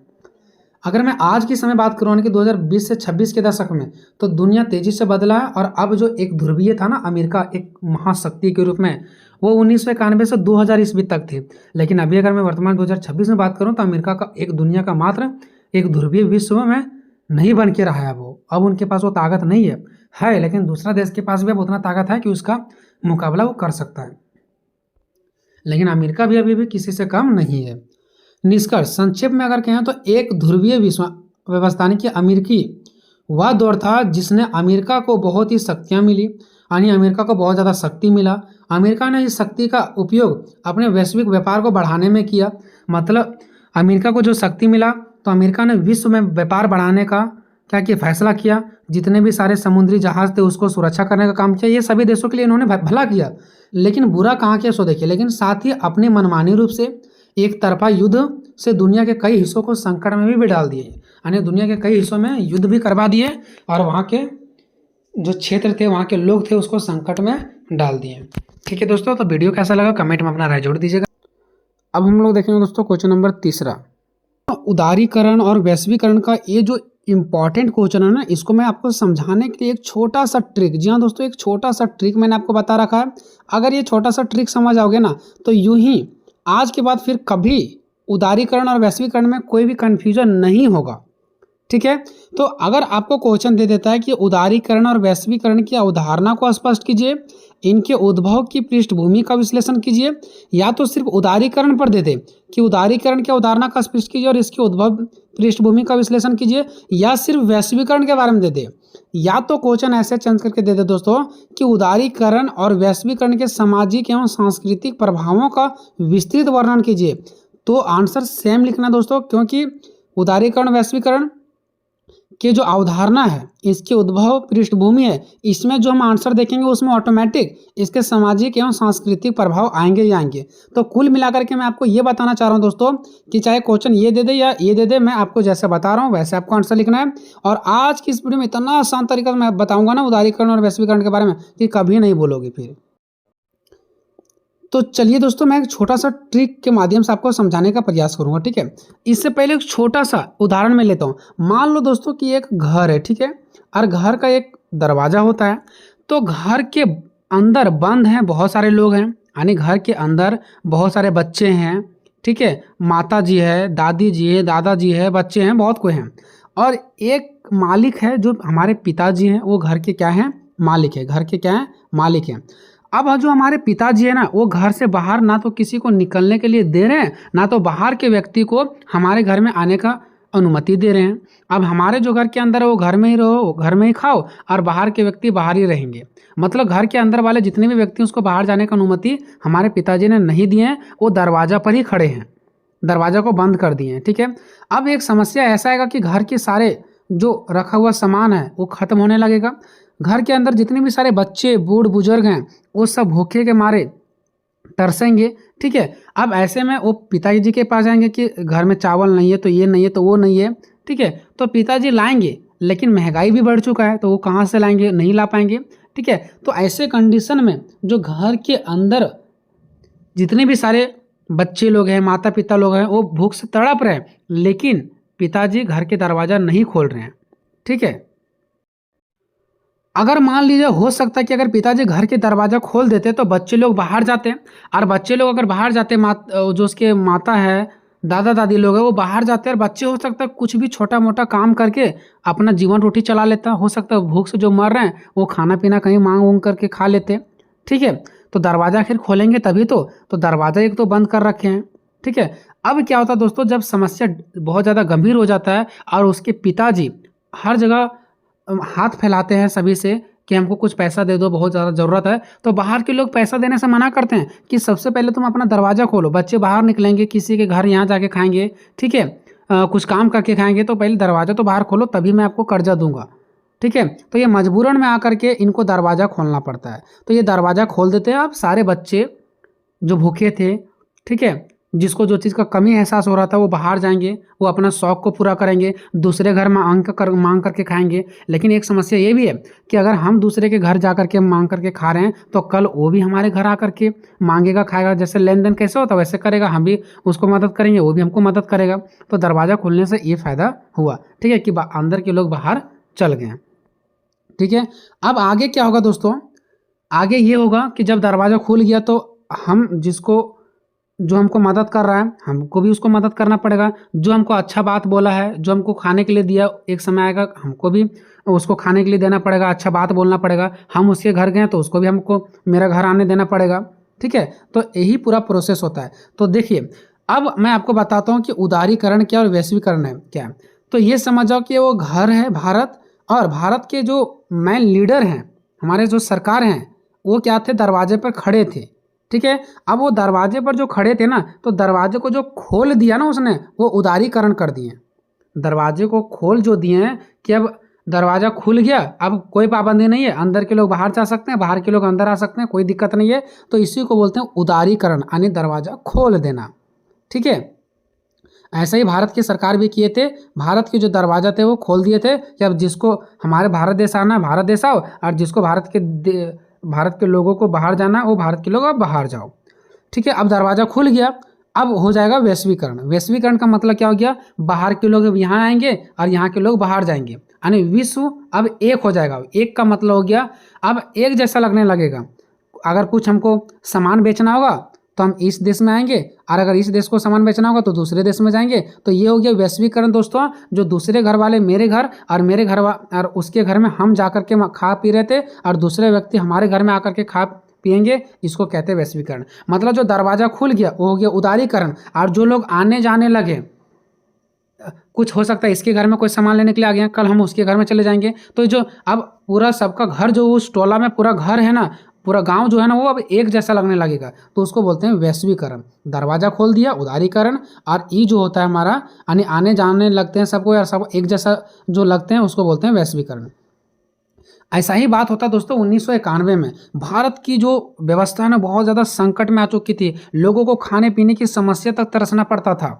ठीक है, तो भारत क्या करते हैं, बड़े बड़े जो संस्था होती है उससे गुहार लगाते हैं कि हमको कुछ पैसे दे दो, लेकिन वो लोग तभी बोलते हैं पैसा हम तभी आपको देंगे जब आप उदारीकरण की नीति अपनाओगे। उदारीकरण मतलब लोगों को पहले आज़ाद दो, आज़ादी कर दो कि उन लोग जो मर्जी वो बिजनेस करे, क्योंकि सरकार सबको दबा रखी थी कि जो मर्जी वो सारे लोग काम नहीं कर सकते थे। कोई भी अगर व्यापार करना होता था, कोई बिजनेस खोलना होता था, तो सरकार से पहले लाइसेंस लेना पड़ता था, और सरकार से लाइसेंस लेने में ही सारा समय और पैसा बर्बाद हो जाता था। तो बड़े बड़े कंपनियों का ये कहना था कि पहले आप अपने लोगों को आज़ादी करो।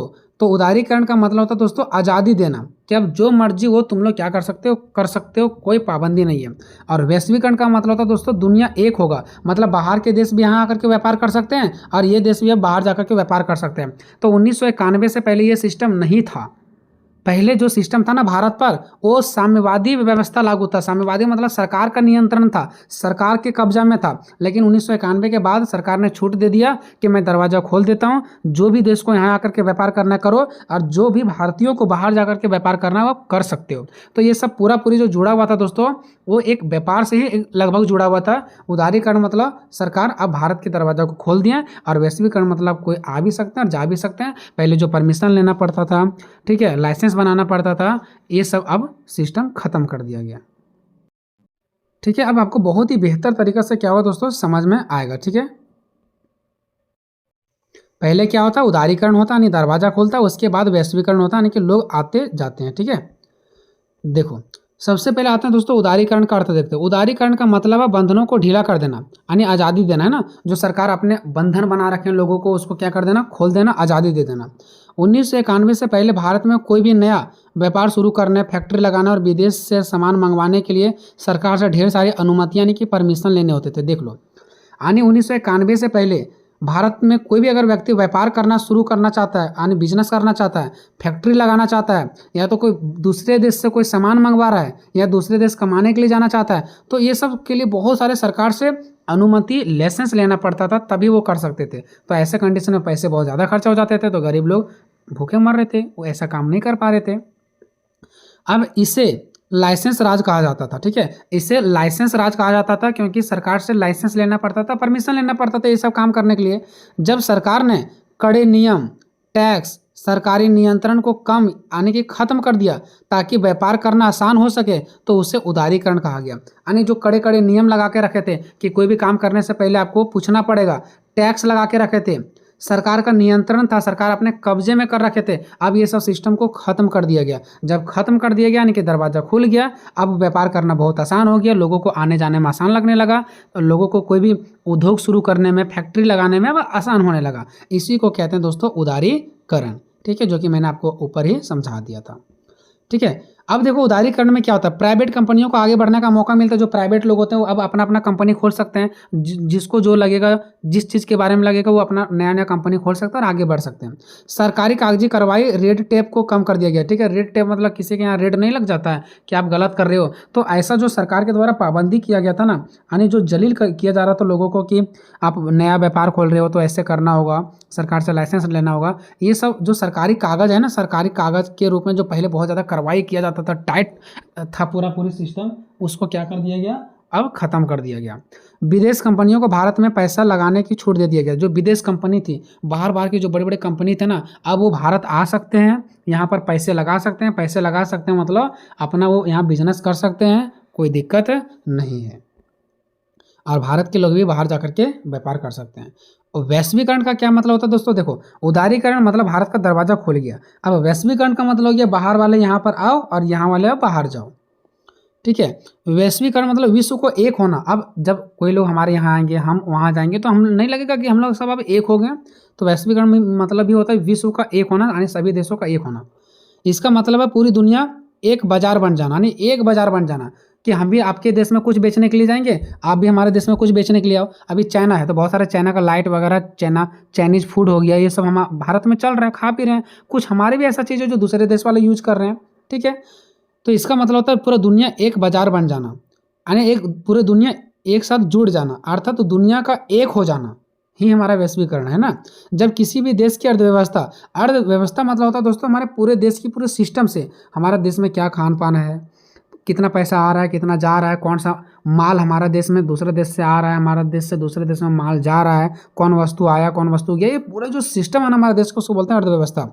तो जब किसी भी देश की अर्थव्यवस्था या तो फिर कोई रीति रिवाज, संस्कृति या तो फिर समाज दुनिया के अन्य देशों के साथ खुल करके जुड़ जाते हैं, तो उसे वैश्वीकरण कहते हैं। जैसे मान लो दोस्तों एक भारत और पाकिस्तान का एग्जाम्पल ले लेते हैं। अगर भारत की जो अर्थव्यवस्था है, भारत की जो संस्कृति, रीति रिवाज है और भारत की जो समाज है, वो पाकिस्तान में जाकर के घुल मिल जाए, ठीक है, या तो हमारे रीति रिवाज को देख करके पाकिस्तान अपना ले, ठीक है, तो उसी को हम लोग वैश्वीकरण कहते हैं। क्योंकि जब हम लोग जाएंगे पाकिस्तान सामान बेचने के लिए, तो वो लोग सिर्फ हमारे सामान को ही नहीं खरीदेंगे ना, वो लोग हमारा संस्कृति को भी देखेंगे कि इन लोगों का रहन सहन कैसा है, और हमारा देख करके उन लोगों को अगर अच्छा लगेगा तो हमारा संस्कृति को उन लोग अपनाएंगे, नहीं अच्छा लगेगा तो नहीं अपनाएंगे।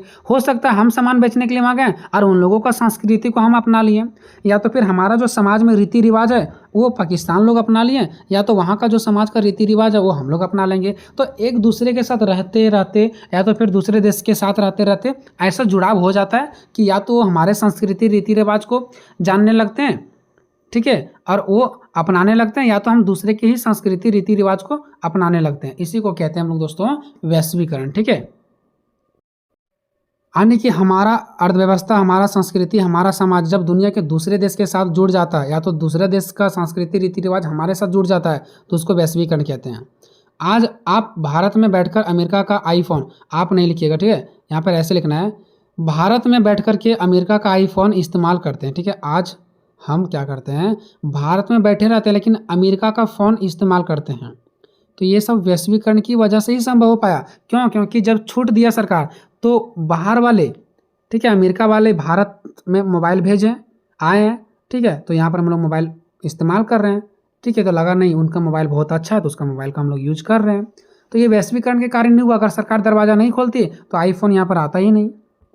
सामान हो गया, कोई सेवा हो गया, सेवा मतलब कोई भी वस्तु वगैरह लेन देन करना, पैसा हो गया, विचार हो गया, विचार भी होता है। बहुत सारे देश हमारे यहाँ विचार लेने आते हैं कि आगे हमको क्या करना है, थोड़ा सुझाव दीजिए, या तो फिर हमारे ही प्रधानमंत्री दूसरे देश जाते हैं किसी से विचार लेने के लिए।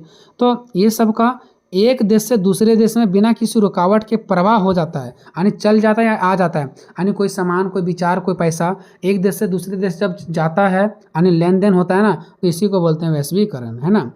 इंटरनेट, कंप्यूटर और तेजी परिवहन। तेजी परिवहन मतलब कोई भी सामान एक जगह से दूसरी जगह जाना, ठीक है।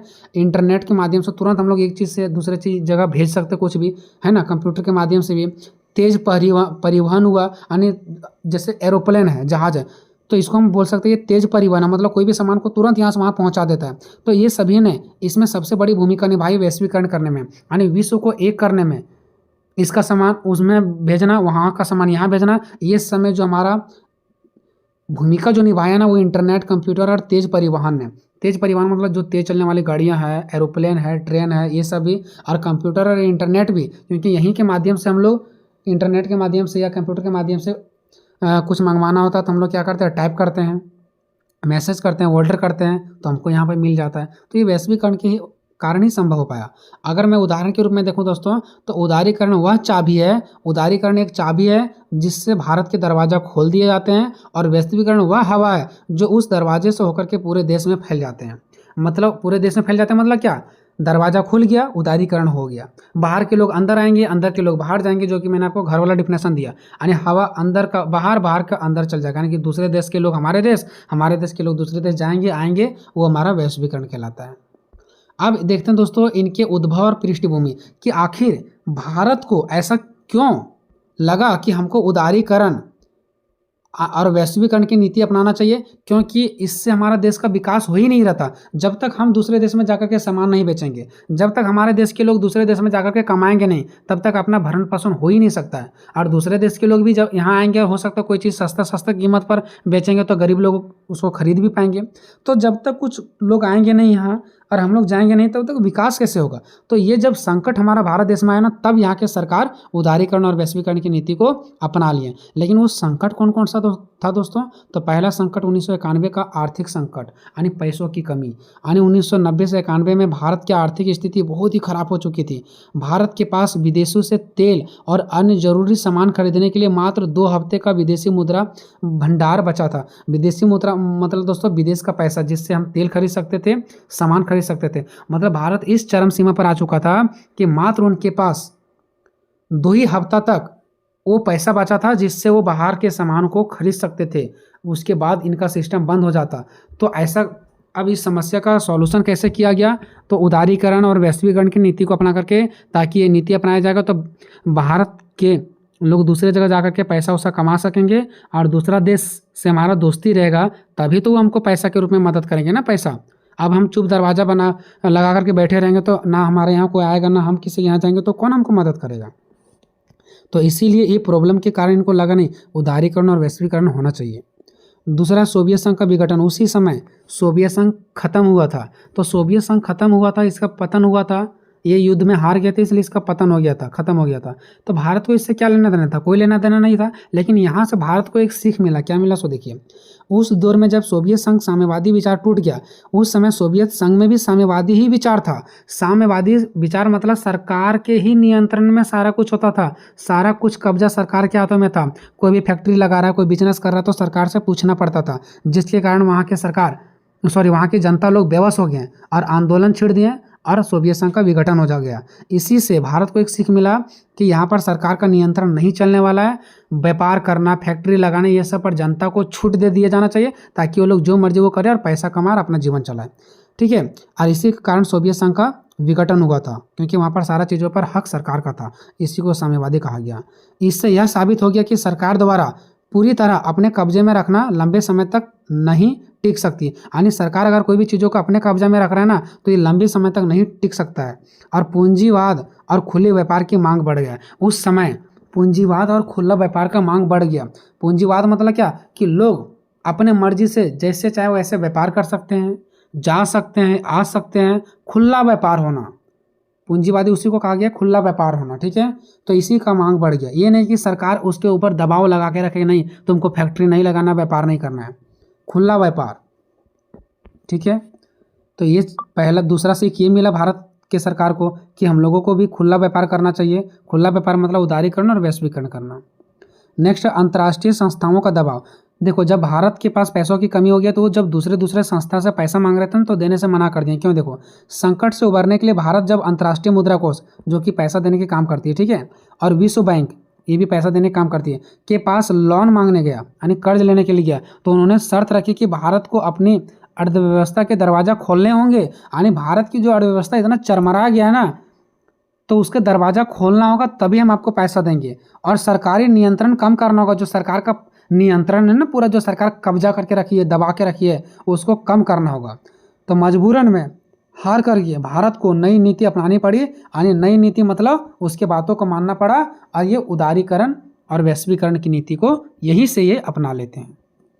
तकनीकी क्रांति, देखो तकनीकी क्रांति मतलब क्या है? नया नया टेक्नोलॉजी, कंप्यूटर, इंटरनेट, दूरसंचार। दूरसंचार मतलब ऐसा माध्यम जिसके माध्यम से हम लोग दूर बैठे व्यक्ति से बात विचार कर सकें, का तेजी से विकास हो रहा था। इसी समय ये सब चीज़ों का बहुत ज़्यादा विकास हो रहा था।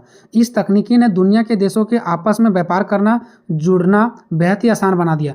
देखो इसी समय कंप्यूटर, इंटरनेट ये सब बहुत तेज़ी से बढ़ रहे थे। अब ये सब के कारण पता है, व्यापार करना, पैसे कमाना बहुत आसान हो गया। क्योंकि भले दूर में व्यक्ति होते थे, लेकिन इंटरनेट, मोबाइल वगैरह के माध्यम से ना आपस में बातचीत होते रहता था, क्या ऑर्डर करना है, क्या भेजना है, लाना है। तो इससे लग रहा था कि पूरा दुनिया अब एक हो चुका है, क्योंकि बात वगैरह करना क्या हो चुका था, आसान हो चुका था। सामान को भेजना, लाना, हिसाब किताब सब कुछ क्या था, बहुत आसान हो गया था इंटरनेट, कंप्यूटर वगैरह के माध्यम से। अब देखते हैं दोस्तों सामाजिक एवं सांस्कृतिक प्रभाव।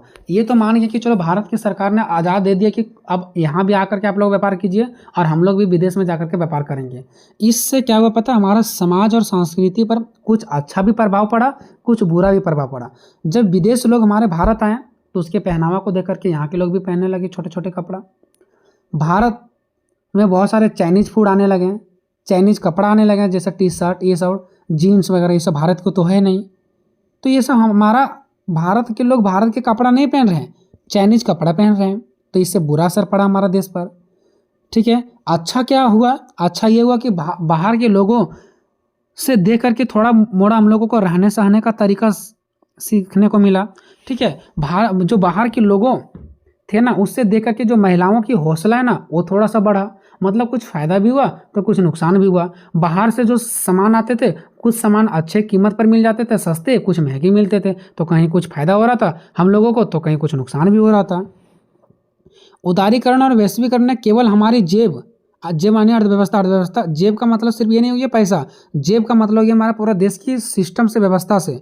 तो ये जो उदारीकरण और वैश्वीकरण है ना, ये हमारी सिर्फ अर्थव्यवस्था को नहीं बदला, बल्कि हमारे रहने सहने, खाने, सोचने, बात करने के सब तरीकों को पूरी तरह से बदल दिया, ठीक है। ये सिर्फ ऐसा थोड़ी है ना कि हमारा अर्थव्यवस्था को बदला, खाने पीने की, बाहर के लोग कैसे खा रहे हैं वैसे हम भी खाएंगे, हम कैसे खा रहे हैं, क्या दूसरे देश वालों को पसंद आया होगा तो उन लोग भी खाए होंगे। सोचने का तरीका, कपड़ा पहनने का तरीका, ये सब एक दूसरे से क्या होने लगा, सारे लोग सीखने लगे, ठीक है। तो ये सब पर भी प्रभाव पड़ने लगा। जो लोग विदेश में रह रहे हैं, विदेश में किस प्रकार से खाया जा रहा है, रहा जा रहा है, उनका प्रभाव उस पर पड़ रहा होगा। कोई विदेश लोग अगर यहाँ पर आएँ तो भारत के लोग कैसे खा पी जी रहे हैं, इसका प्रभाव उनके ऊपर पड़ेगा, है ना। तो इसके कुछ सकारात्मक भी प्रभाव रहा, नकारात्मक यानी कि अच्छे भी प्रभाव रहा और बुरे प्रभाव भी रहा। खान पान में बदला, देखो हमारी रसोई और हम लोग जो डाइट में कुछ खाते हैं पूरी तरह से बदल गया। दाल, चावल, रोटी, सब्जी और पारंपरिक मिठाइयों की जगह अब पिज़्ज़ा लोग खा रहे हैं, बर्गर खा रहे हैं, पास्ता खा रहे हैं, मोमोज खा रहे हैं, कोल्ड ड्रिंक्स पी रहे हैं। तो आज भारत के छोटे छोटे शहर तक भी ये सारे चीज़ पहुंच चुके हैं। तो हम कह सकते हैं ये हमारा भारत देश में बुरा प्रभाव पड़ा कि लोग अपने सांस्कृतिक और रीति रिवाज वाला खाना को भूल करके नया नया और चाइनीज़ फूड को खा रहे हैं। ये बुरा असर पड़ा। पहनावा में भी बदलाव हुआ। पारंपरिक धोती, कुर्ता, पैजामा, पैंट शर्ट नहीं पहन रहे हैं, ठीक है, साड़ियाँ ये सब नहीं पहन रहे। अब जीन्स आ गया, टी शर्ट आ गया, स्कर्ट आ गया, सूट आ गया, ये सब पहन रहे हैं। तो इससे हमारा देश को नुकसान हो रहा है। एक तो बिक भी नहीं रहा है और लोग दूसरे देशों का तरह अपना रहे हैं। भाषा में बदलाव, अब देखो भाषा में भी बदलाव होने लगा। हम लोग दूसरे भाषा देश को देख करके अंग्रेजी बोल रहे हैं, और हमारे हिंदी, अगर कोई लोग हिंदी बोल रहे हैं ना तो उसका कम वैल्यू है, अंग्रेजी बोलने वालों को ज़्यादा वैल्यू है। तो हम यही कहेंगे ना कि दूसरा देश का प्रभाव यहाँ पर पड़ा, दूसरा देश की भाषा को हम लोग अपना रहे हैं। बातचीत में अंग्रेजी का प्रभाव बहुत ही बढ़ गया। शुद्ध हिंदी या क्षेत्रीय भाषाओं की जगह इंग्लिश अब ले लिया है, इंग्लिश का चलन आ गया है। आज के समय में अंग्रेजी बोलने वालों को ज़्यादा स्मार्ट और योग्य माना जाता है कि वो बहुत ही योग्य व्यक्ति हैं, स्मार्ट व्यक्ति हैं। और जो हम लोग अपना शुद्ध हिंदी बोल रहे हैं, क्षेत्रीय भाषा, जैसे हम अगर खोरठा इलाका के हैं तो खोरठा बोल रहे हैं, अगर भोजपुरी इलाका के हैं तो भोजपुरी बोल रहे हैं, तो ये सब भाषा का वैल्यू ही नहीं है। ना हिंदी भाषा का वैल्यू है, ना क्षेत्रीय भाषा का वैल्यू है। भाषा वैल्यू कौन हो रहा है? अंग्रेजी भाषा का वैल्यू किया जा रहा है। महिलाओं का आत्मनिर्भर होना। अब देखो, बाहर के लोगों को देख सीख करके थोड़ा सा भारत की जो महिलाएं हैं ना, वो आत्मनिर्भर होने लगे, यानी कि अपने पैरों पर खड़ा होने लगे। अब जो इसको दबाया जा रहा था, वो अब महिलाओं को दबाया थोड़ा नहीं जाने लगा। क्यों? क्योंकि बड़े बड़े कंपनियां बाहर से हमारे भारत में आने लगे। बाहर से जो भी बहुत सारे देश थे, ऐसे बड़े बड़े कंपनी भारत में बसाने लगे पैसा कमाने के लिए। तो यहाँ पर उनको नौकरी में रखने के लिए लोगों को भी तो चाहिए था, तो महिलाओं को नौकरी मिलने लगा। तो ये थोड़ा सा फायदा हुआ। बड़े बड़े कंपनियों में महिलाओं को बड़े पैमाने पर नौकरी मिलने लगा। आर्थिक रूप से महिलाएं मजबूत होने लगे। आर्थिक रूप से मतलब पैसा कमाने लगे, तो उसी को बोलते हैं आर्थिक। ठीक है। और इनका समाज में और फैसलों में उनकी ताकत बढ़ी। ठीक है। आने की, अब कोई भी फैसला मतलब क्या, अब ये कोई भी निर्णय ले सकते हैं महिला, क्योंकि अब पैसा ये कमाने लगी है। और वे रूढ़िवादी बेड़ियों से बाहर निकले। रूढ़िवादी बेड़ियों मतलब पुराने जो परंपरा सोच विचार था ना, कि महिलाएं ये काम नहीं कर सकती, नौकरी नहीं कर सकती है, वो सबसे थोड़ा ये महिलाएं बाहर निकली। लेकिन महिलाओं के लिए एक चुनौती और भी बनी कि काम करने के घंटे जो है ना, वो बदल गए। दिन में काम था वहाँ तक ठीक था, रात में भी महिलाओं को काम दिया जाने लगा, नाइट जिसको शिफ्ट कहते हैं। अब इसके कारण महिलाओं पर घर का भी बोझ होता है, दफ्तर दोनों का संभालने का दोहरा दबाव पड़ गया। एक तो घर भी संभालो और एक उधर से कंपनी भी संभालो। ठीक है। जिसके कारण घरों से निकलना भी महिलाओं को मुश्किल होने लगा। नया मध्यम वर्ग। अब देखो, जो बहुत गरीब व्यक्ति थे लेकिन पढ़े लिखे थे, लेकिन आखिर कंपनी रहेगा तभी ना, नौकरी आखिर कोई देगा तभी तो वो लोग पढ़े लिखे हैं जो कहीं जा करके पैसा कमाएंगे। तो मध्यम वर्ग के लोग, जो पहले गरीब लोग थे ये सब, ठीक है, इसको नीचा वर्ग कह सकते हैं। पहले ये लोग नीचे वर्ग थे, पढ़े लिखे थे लेकिन नीचे वर्ग थे, क्योंकि कहीं जॉब नहीं मिल रहा था। लेकिन बाहर से जब कंपनियां यहाँ पर आए और ये लोगों ने उसमें जब काम किए हैं, तो ये लोग धीरे धीरे इसका वर्ग, जो नीचा वर्ग था, वो धीरे धीरे मध्यम वर्ग क्यों हो गया, मतलब धीरे धीरे इसका जो लेवल है वो बढ़ते गया। धीरे धीरे गाड़ी खरीदने लगे, कार खरीदने लगे, ये सब है ना। उदारीकरण के बाद, जब उदारीकरण हुआ उसके बाद देश में पढ़े लिखे युवाओं को अच्छे पैकेज मिलने लगे, नौकरी मिलने लगे। इससे देश में एक ऐसा नया मध्यम वर्ग खड़ा हुआ जिसके पास खर्च करने के लिए एक अच्छा पैसा मिलने लगा इन लोगों को। तो लोग अब बेहतर घरों में रहने लगे, गाड़ियाँ खरीदने लगे और बच्चों को बड़े बड़े स्कूलों में भेजने लगे। उदारीकरण यहाँ पर इसलिए बोला गया दोस्तों, क्योंकि पहले उदारीकरण होगा तभी वैश्वीकरण होगा। ध्यान दीजिएगा, ठीक है। तो उदारीकरण बोलना जरूरी है। अमीर गरीब के बीच अंतर। लेकिन एक बड़ा समस्या ये भी हो गया कि अमीर अमीर ही रह गया और गरीब गरीब ही रह गया। क्यों? देखो, इसका एक बुरा असर भी यह देखने को मिला कि जो लोग पढ़े लिखे और शहर में थे ना, उन्हीं को सिर्फ बहुत ज़्यादा फायदा हुआ, क्योंकि कंपनी में उसी को रखा गया था। लेकिन जो गाँव देहात इलाके में किसान लोग थे, वो हमेशा गरीब ही थे और गरीब ही होते चल गए। लेकिन गाँव के किसान मजदूर, काम पढ़े लिखे वाले जो लोग थे, इस रेस में पीछे ही छूट गए और अमीर लोग आगे निकल गए। इससे समाज में अमीर और गरीब का बहुत ही अंतर पैदा हो गया, मतलब बहुत ही डिफरेंट हो गया। अमीर अमीर ही रह गया और गरीब गरीब ही रह गया। अब देखते हैं दोस्तों निष्कर्ष में, उदारीकरण और वैश्वीकरण ने भारत को एक पिछड़ी अर्थव्यवस्था से निकाल करके दुनिया के सामने एक बड़ी ताकत के रूप में खड़ा कर दिया। ठीक है। इसने हमें आधुनिक सोच, यानी कि नया नया सोचने का मौका मिला हम लोगों को। बेहतर तकनीकी मिला, मतलब नया नया तकनीक हम लोगों को मिला। तकनीक कैसे मिला? अभी भी देखते हैं चाइना से बहुत सारा अच्छा चीज़ आता है जो लोगों को मेहनत को बचा दे रहा है। तो कहीं ना कहीं हमारा उदारीकरण वैश्वीकरण हुआ तभी तो दूसरे देश से सामान यहाँ पर आया ना। तो हम लोगों को एक नया नया सोच मिला, अच्छा तकनीकी वाला सामान मिला, अनगिनत अवसर मिला। बाहर के देशों से हम लोगों को अनगिनत अवसर मिला और हमारा भी देश से दूसरे देशों को अनगिनत अवसर मिला। हालांकि इसके कारण फायदा तो बहुत हुआ, लेकिन हमारा समाज और संस्कृति पर बहुत ही बुरा असर भी पड़ा। संस्कृति पर बहुत ही बुरा यहाँ पर असर लिखना, ठीक है दोस्तों, बहुत ही बुरा असर भी पड़ा। ठीक है। तो ये क्वेश्चन आपको कैसा लगा दोस्तों? आपके लिए मैं बहुत ही मेहनत करता हूँ, ठीक है। इसके लिए आपको चैनल को सब्सक्राइब करना और अच्छा सा कमेंट करना दोस्तों। कमेंट को हम पढ़ते हैं, भले ही रिप्लाई देने का समय नहीं होता है, ठीक है दोस्तों। एक और क्वेश्चन है जो दोस्तों, जो क्वेश्चन नंबर 4 है, ठीक है, वो या तो वैश्वीकरण ने समकालीन विश्व की अर्थव्यवस्था को किस प्रकार प्रभावित किया ऐसे दे देगा, या वैश्वीकरण क्या है और इसके दृष्टिकोणों का वर्णन करें ऐसे भी दे सकता है। आज की इस वीडियो में मोस्ट इंपॉर्टेंट क्वेश्चन पर बात करेंगे कि वैश्वीकरण ने समकालीन विश्व की अर्थव्यवस्था को किस प्रकार प्रभावित किया। या तो यही क्वेश्चन चेंज करके दे सकता है कि वैश्वीकरण की परिभाषा दें और इसकी दृष्टिकोण का वर्णन करें। ठीक है। या तो फिर वैश्वीकरण के जगह में हो सकता है आपको भूमंडलीकरण भी देखने को मिलेगा, क्योंकि वैश्वीकरण और भूमंडलीकरण दोनों एक ही है। वैश्वीकरण को ही हम लोग भूमंडलीकरण कहते हैं। ठीक है, तो वैश्वीकरण आ जाए, चाहे वैश्वीकरण ने हमारे समकालीन विश्व में या तो फिर विश्व में किस प्रकार से प्रभावित किए, या तो फिर इसकी क्या भूमिका है, या तो किस प्रकार से प्रभाव डाले। ठीक है, किसी भी प्रकार से क्वेश्चन आ जाए, या तो इसकी परिभाषा दें, इसके दृष्टिकोण का वर्णन करें, आपको आंसर मैं जैसे बता रहा हूँ वैसे लिखना है। भूमंडलीकरण क्या होता है मैं आपको सबसे पहले ही बता दूं, ताकि आपको आसान तरीके से समझ में आ जाए। भूमंडलीकरण का मतलब होता है दोस्तों विश्व को एक करना। विश्व को एक करना कैसे दोस्तों, हम सभी दोस्त जितने सारे देश हैं सभी देश से हम दोस्ती करेंगे तो हमारा विश्व क्या हो जाएगा, एक हो जाएगा, भाईचारा हो जाएगा। अब विश्व एक होगा कैसे, तो हम अपना सामान दूसरा देश में बेचेंगे, दूसरा देश वो सामान हमसे बेचेंगे, हमारे यहाँ बेचेंगे, हम कभी पैसे की ज़रूरत पड़ेगा तो हम उससे लेंगे, उसको ज़रूरत पड़ेगा तो हमसे लेगा।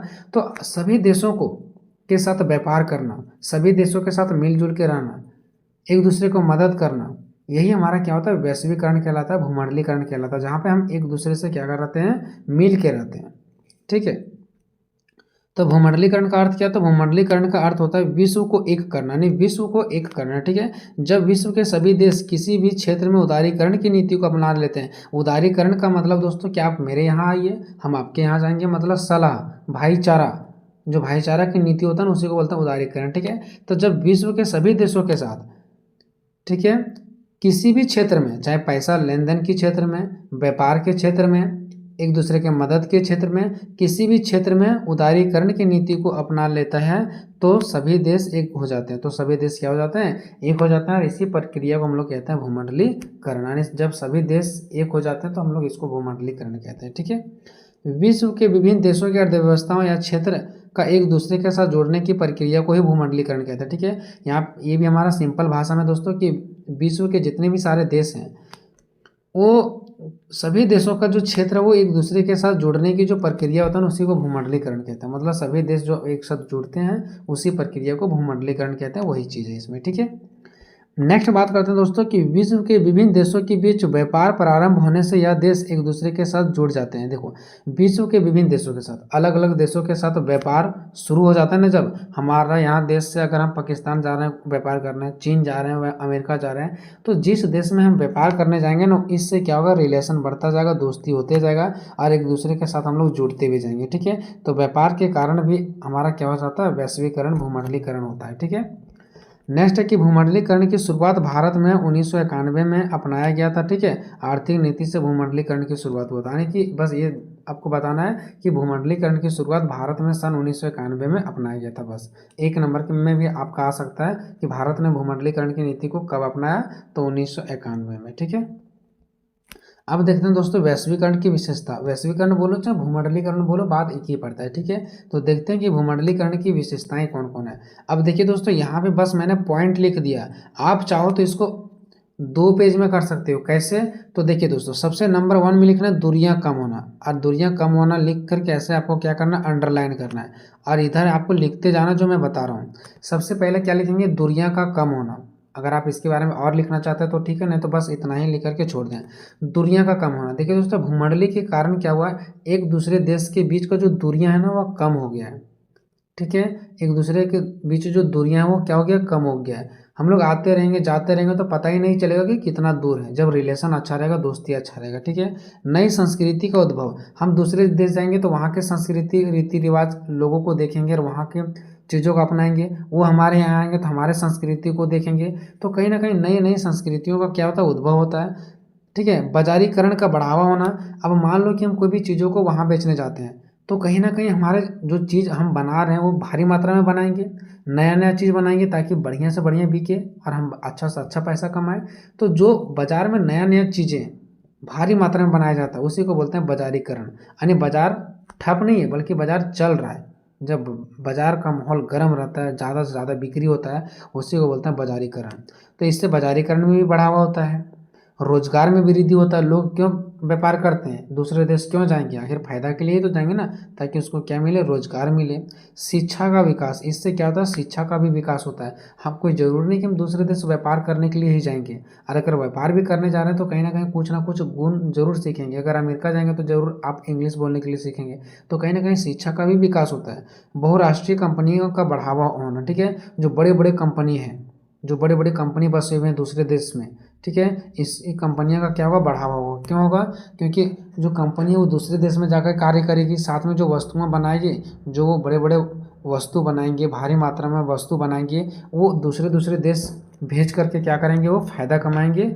अगर क्वेश्चन में होगा कि वैश्वीकरण के दृष्टिकोण, तभी ये आपको दृष्टिकोण हेडिंग लिखना है और ये दोनों लाइन लिखना है। अगर समकालीन विश्व में इसकी प्रभाव है तो आपको हेडिंग में लिखना है समकालीन विश्व में इसके प्रभाव, और प्रभाव लिख करके पहला दूसरा तीसरा पॉइंट आपको देते हुए चल जाना है।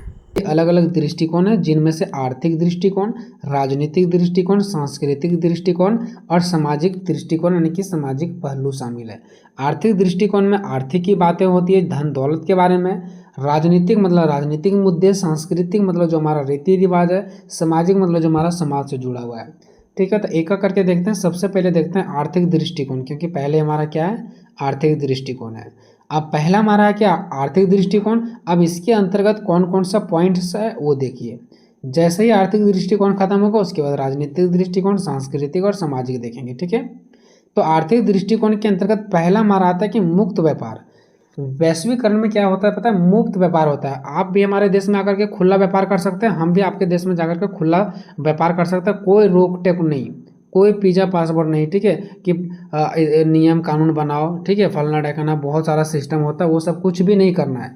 आप सीधा सीधा आओ, हाँ कुछ छोटा मोटा प्रक्रिया वो करो और आप मेरे देश में आकर के व्यापार करो, हम आपके देश में व्यापार करेंगे। ज़्यादा कोई नियम कानून हार्ड नहीं होना चाहिए, उसी को बोलते हैं मुक्त व्यापार यानी खुला व्यापार। तो वैश्वीकरण का एक प्रमुख पहलू मुक्त व्यापार है, जो विभिन्न देशों के बीच वस्तुओं और सेवाओं के आयात और निर्यात होता है। आयात मतलब हमारे देश की वस्तुएं दूसरे देश में चले जाएगा, उसको बोलते हैं निर्यात, और दूसरे देश की वस्तुएं जो हमारे देश में आता है उसको बोलते हैं आयात। ठीक है, अब जो आयात और निर्यात आने की वस्तुएं आती हैं जाती हैं, इस पर जो भी बाधा है ना, बाधाओं को कम करना, मतलब बहुत सारा सिस्टम होता है कि आपको हमारे देश आने के लिए ये काम करना पड़ेगा, और हमारे देश की वस्तुओं को दूसरे देश में पहुंचाने के लिए ये काम करना पड़ेगा। तो जितने सारा जो सिस्टम है ना कि ये करना पड़ेगा, नियम कानून, उसको कम करना, ज़्यादा नियम कानून नहीं लगाना, ताकि वो भी आराम से आकर के यहाँ व्यापार कर सके, हम भी वहाँ पे जा कर के आराम से व्यापार कर सकते हैं। ठीक है, इसको बोलते हैं मुक्त व्यापार। तो आर्थिक दृष्टिकोण में पहला क्या आ गया, मुक्त व्यापार यानी कि मुक्त व्यापार। दूसरा है पूंजी का मुक्त प्रवाह। पूंजी का मुक्त प्रवाह मतलब क्या, हम भी उसको मदद करेंगे, वो भी हमें मदद करेंगे, है ना। वैश्वीकरण के कारण क्या हुआ पता है, वैश्वीकरण में सारे देश एक दूसरे से मिल जाते हैं, तो पूंजी एक देश से दूसरे देश में आसानी से आ जा सकता है। मतलब वहाँ की पूंजी यहाँ आ सकता है, क्यों, क्योंकि हम वहाँ पे सामान बेचेंगे तो वहाँ का पूंजी हमारे देश में आएगा, और अगर वो देश हमारे देश में आकर के अगर क्या करते हैं, बिजनेस करते हैं, तो हमारा पूंजी उसके देश में जाएगा। तो पूंजी का भी क्या होते रहता है, प्रवाह होते रहता है, यहाँ वहाँ आना जाना लगा रहता है, जिससे निवेश और आर्थिक विकास को बढ़ावा मिलती है। निवेश मतलब क्या, जो हमारा व्यवसाय, जो हमारा बिजनेस, उसमें हम ज़्यादा पैसा को लगा सकते हैं, निवेश कर सकते हैं, खर्च कर सकते हैं, आर्थिक का विकास होगा, यानी धन दौलत में हमारा राष्ट्र क्या होगा, हमारा देश विकास होगा, हमारा विकास होगा। तीसरा है हमारा अंतर्राष्ट्रीय व्यापार। अंतर्राष्ट्रीय व्यापार मतलब क्या, जो अलग अलग देशों पर क्या हो, व्यापार हो, यानी सिर्फ अपने ही देश में व्यापार नहीं बल्कि अपने देश से बाहर भी व्यापार हो, उसको बोलते हैं अंतर्राष्ट्रीय व्यापार, अलग अलग देशों में व्यापार हो। वैश्वीकरण ने अंतर्राष्ट्रीय व्यापार को बढ़ावा दिया। अंतर्राष्ट्रीय व्यापार को बढ़ावा क्यों दिया, क्योंकि वैश्वीकरण में सारा देश एक हो जाते हैं, तो क्या वो अपने ही देश के ही अंदर व्यापार करते हैं, नहीं, वो दूसरे देश भी जाकर के व्यापार कर सकते हैं। तो कहीं ना कहीं अंतर्राष्ट्रीय व्यापार को बढ़ावा मिला है कि हम जहाँ मर्जी, जो देश में मर्जी उस देश में जाकर के क्या कर सकते हैं, व्यापार कर सकते हैं। तो वैश्वीकरण ने अंतर्राष्ट्रीय व्यापार को बढ़ावा दिया है, ठीक है, जिससे देशों को एक दूसरे के बाजारों तक पहुँचने, ठीक है, और उत्पादों को बेचने में मदद मिली है। इससे क्या हो सकता है कि एक व्यक्ति दूसरे देश में आसानी से पहुंच सकता है, वो अपने उत्पादों को आसानी से बेच सकता है। तीसरा है विदेशी निवेश। अब विदेशी निवेश का मतलब क्या है, वैश्वीकरण के कारण बहुराष्ट्रीय कंपनी वो कंपनी होती है जो अपने वस्तुओं को एक देश में नहीं बल्कि एक देश से अधिक देशों में क्या करती है, बेचती है। एक देश के लिए नहीं बल्कि बहुत सारे देशों के लिए काम करती है। ठीक है, उस कंपनी को बोलते हैं बहुराष्ट्रीय कंपनी, जो बहुत सारे देशों के लिए कार्य करती है। ठीक है, तो बहुराष्ट्रीय कंपनी एक देश से दूसरे देश में निवेश करती है, यानी निवेश करती है मतलब क्या करती है, निवेश का मतलब क्या होता है, यानी कंपनियां क्या करती है, चीज़ों को अधिक से अधिक बनाती है ताकि सभी देशों में क्या कर सके हम चीज़ों को पहुंचा सकें। निवेश का मतलब होता है अधिक से अधिक मात्रा में उस चीज़ को लगाना। तो कंपनी में हम अधिक से अधिक पैसा खर्च करेंगे, अधिक से अधिक निवेश करेंगे, अधिक से अधिक चीज़ों को बनाएंगे ताकि अधिक से अधिक सेल हो सके, बिक्री हो सके, है ना। ज़्यादा हमारे पास कस्टमर होंगे तो हम भी अपना बिजनेस में क्या करेंगे, ज़्यादा से ज़्यादा निवेश करेंगे, खर्च करेंगे। तो निवेश का मतलब ये खर्च करना, उसमें ज़्यादा पैसे लगाना, ज़्यादा मेहनती से चीज़ों को ज़्यादा उगाना, ठीक है, जिससे रोजगार और आर्थिक विकास को बढ़ावा मिलता है। देखिए अब यहाँ पर लिखा हुआ है राजनीतिक दृष्टिकोण। तो ये राजनीतिक दृष्टिकोण आपको तब लिखना है जब क्वेश्चन में दृष्टिकोण का वर्णन करने ऐसा क्वेश्चन देते हैं। और अगर क्वेश्चन में दिया हुआ है समकालीन विश्व में इसके प्रभाव का वर्णन करें तो ये आपको राजनीतिक दृष्टिकोण, आर्थिक दृष्टिकोण नहीं लिखना है, सीधे 1 2 3 4 नंबरिंग देते हुए जाना है। तो अभी आप लोगों ने 4 नंबर तक दे दिया है। उसके बाद अगर इसके प्रभाव लिखने के लिए आ जाता है समकालीन विश्व में इसके प्रभाव, तो इसके बाद ये जो पहला नंबर है ना अंतर्राष्ट्रीय सहयोग, ये आपको 5वां नंबर में लिखना है। और ये जो दूसरा नंबर में, छठा नंबर, मतलब आपको सीरियल बाय लिखते चल जाना है। अगर दृष्टिकोण वाला दिया तो जैसे मैंने लिखा वैसा ही लिखना है, अगर प्रभाव वाला दे दे तो सब आपको सीरियल बाय 1 2 3 4 करते हुए चल जाना है, ठीक है। बात करते हैं राजनीतिक दृष्टिकोण का, ठीक है। तो राजनीतिक दृष्टिकोण में पहला आ जाएगा अंतर्राष्ट्रीय सहयोग। अंतर्राष्ट्रीय सहयोग, देखो अंतर्राष्ट्रीय सहयोग मिलता है अगर हम सारे देश एक साथ मिलकर रहेंगे, व्यापार करेंगे, तो अगर हमको कभी जरूरत पड़ेगा तो हमें सहयोग करेंगे नहीं करेंगे। तो वैश्वीकरण के कारण देश एक दूसरे के साथ सहयोग करने और अंतर्राष्ट्रीय समस्याओं को हल करने के लिए अधिक इच्छुक हैं, मतलब एक दूसरे से समस्या का समाधान करते हैं, मिल के रहते हैं। नेक्स्ट है अंतर्राष्ट्रीय संगठन।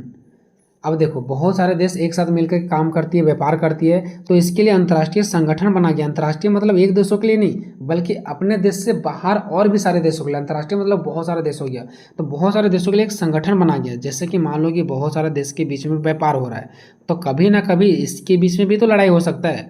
अपने दो भाइयों के बीच में लड़ाई होता है तो इनके भी बीच में कभी कभी लड़ाइयाँ हो सकती है।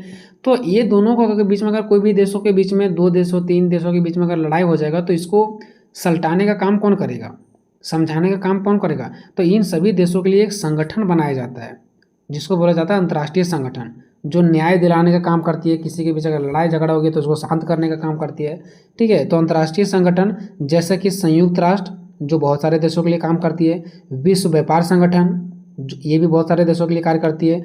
ये सब आदि वैश्वीकरण के युग में महत्वपूर्ण भूमिका निभाते हैं, जो कि बहुत सारे देशों को देखभाल करती है कि सही ढंग से सब कुछ हो रहा है या नहीं हो रहा है।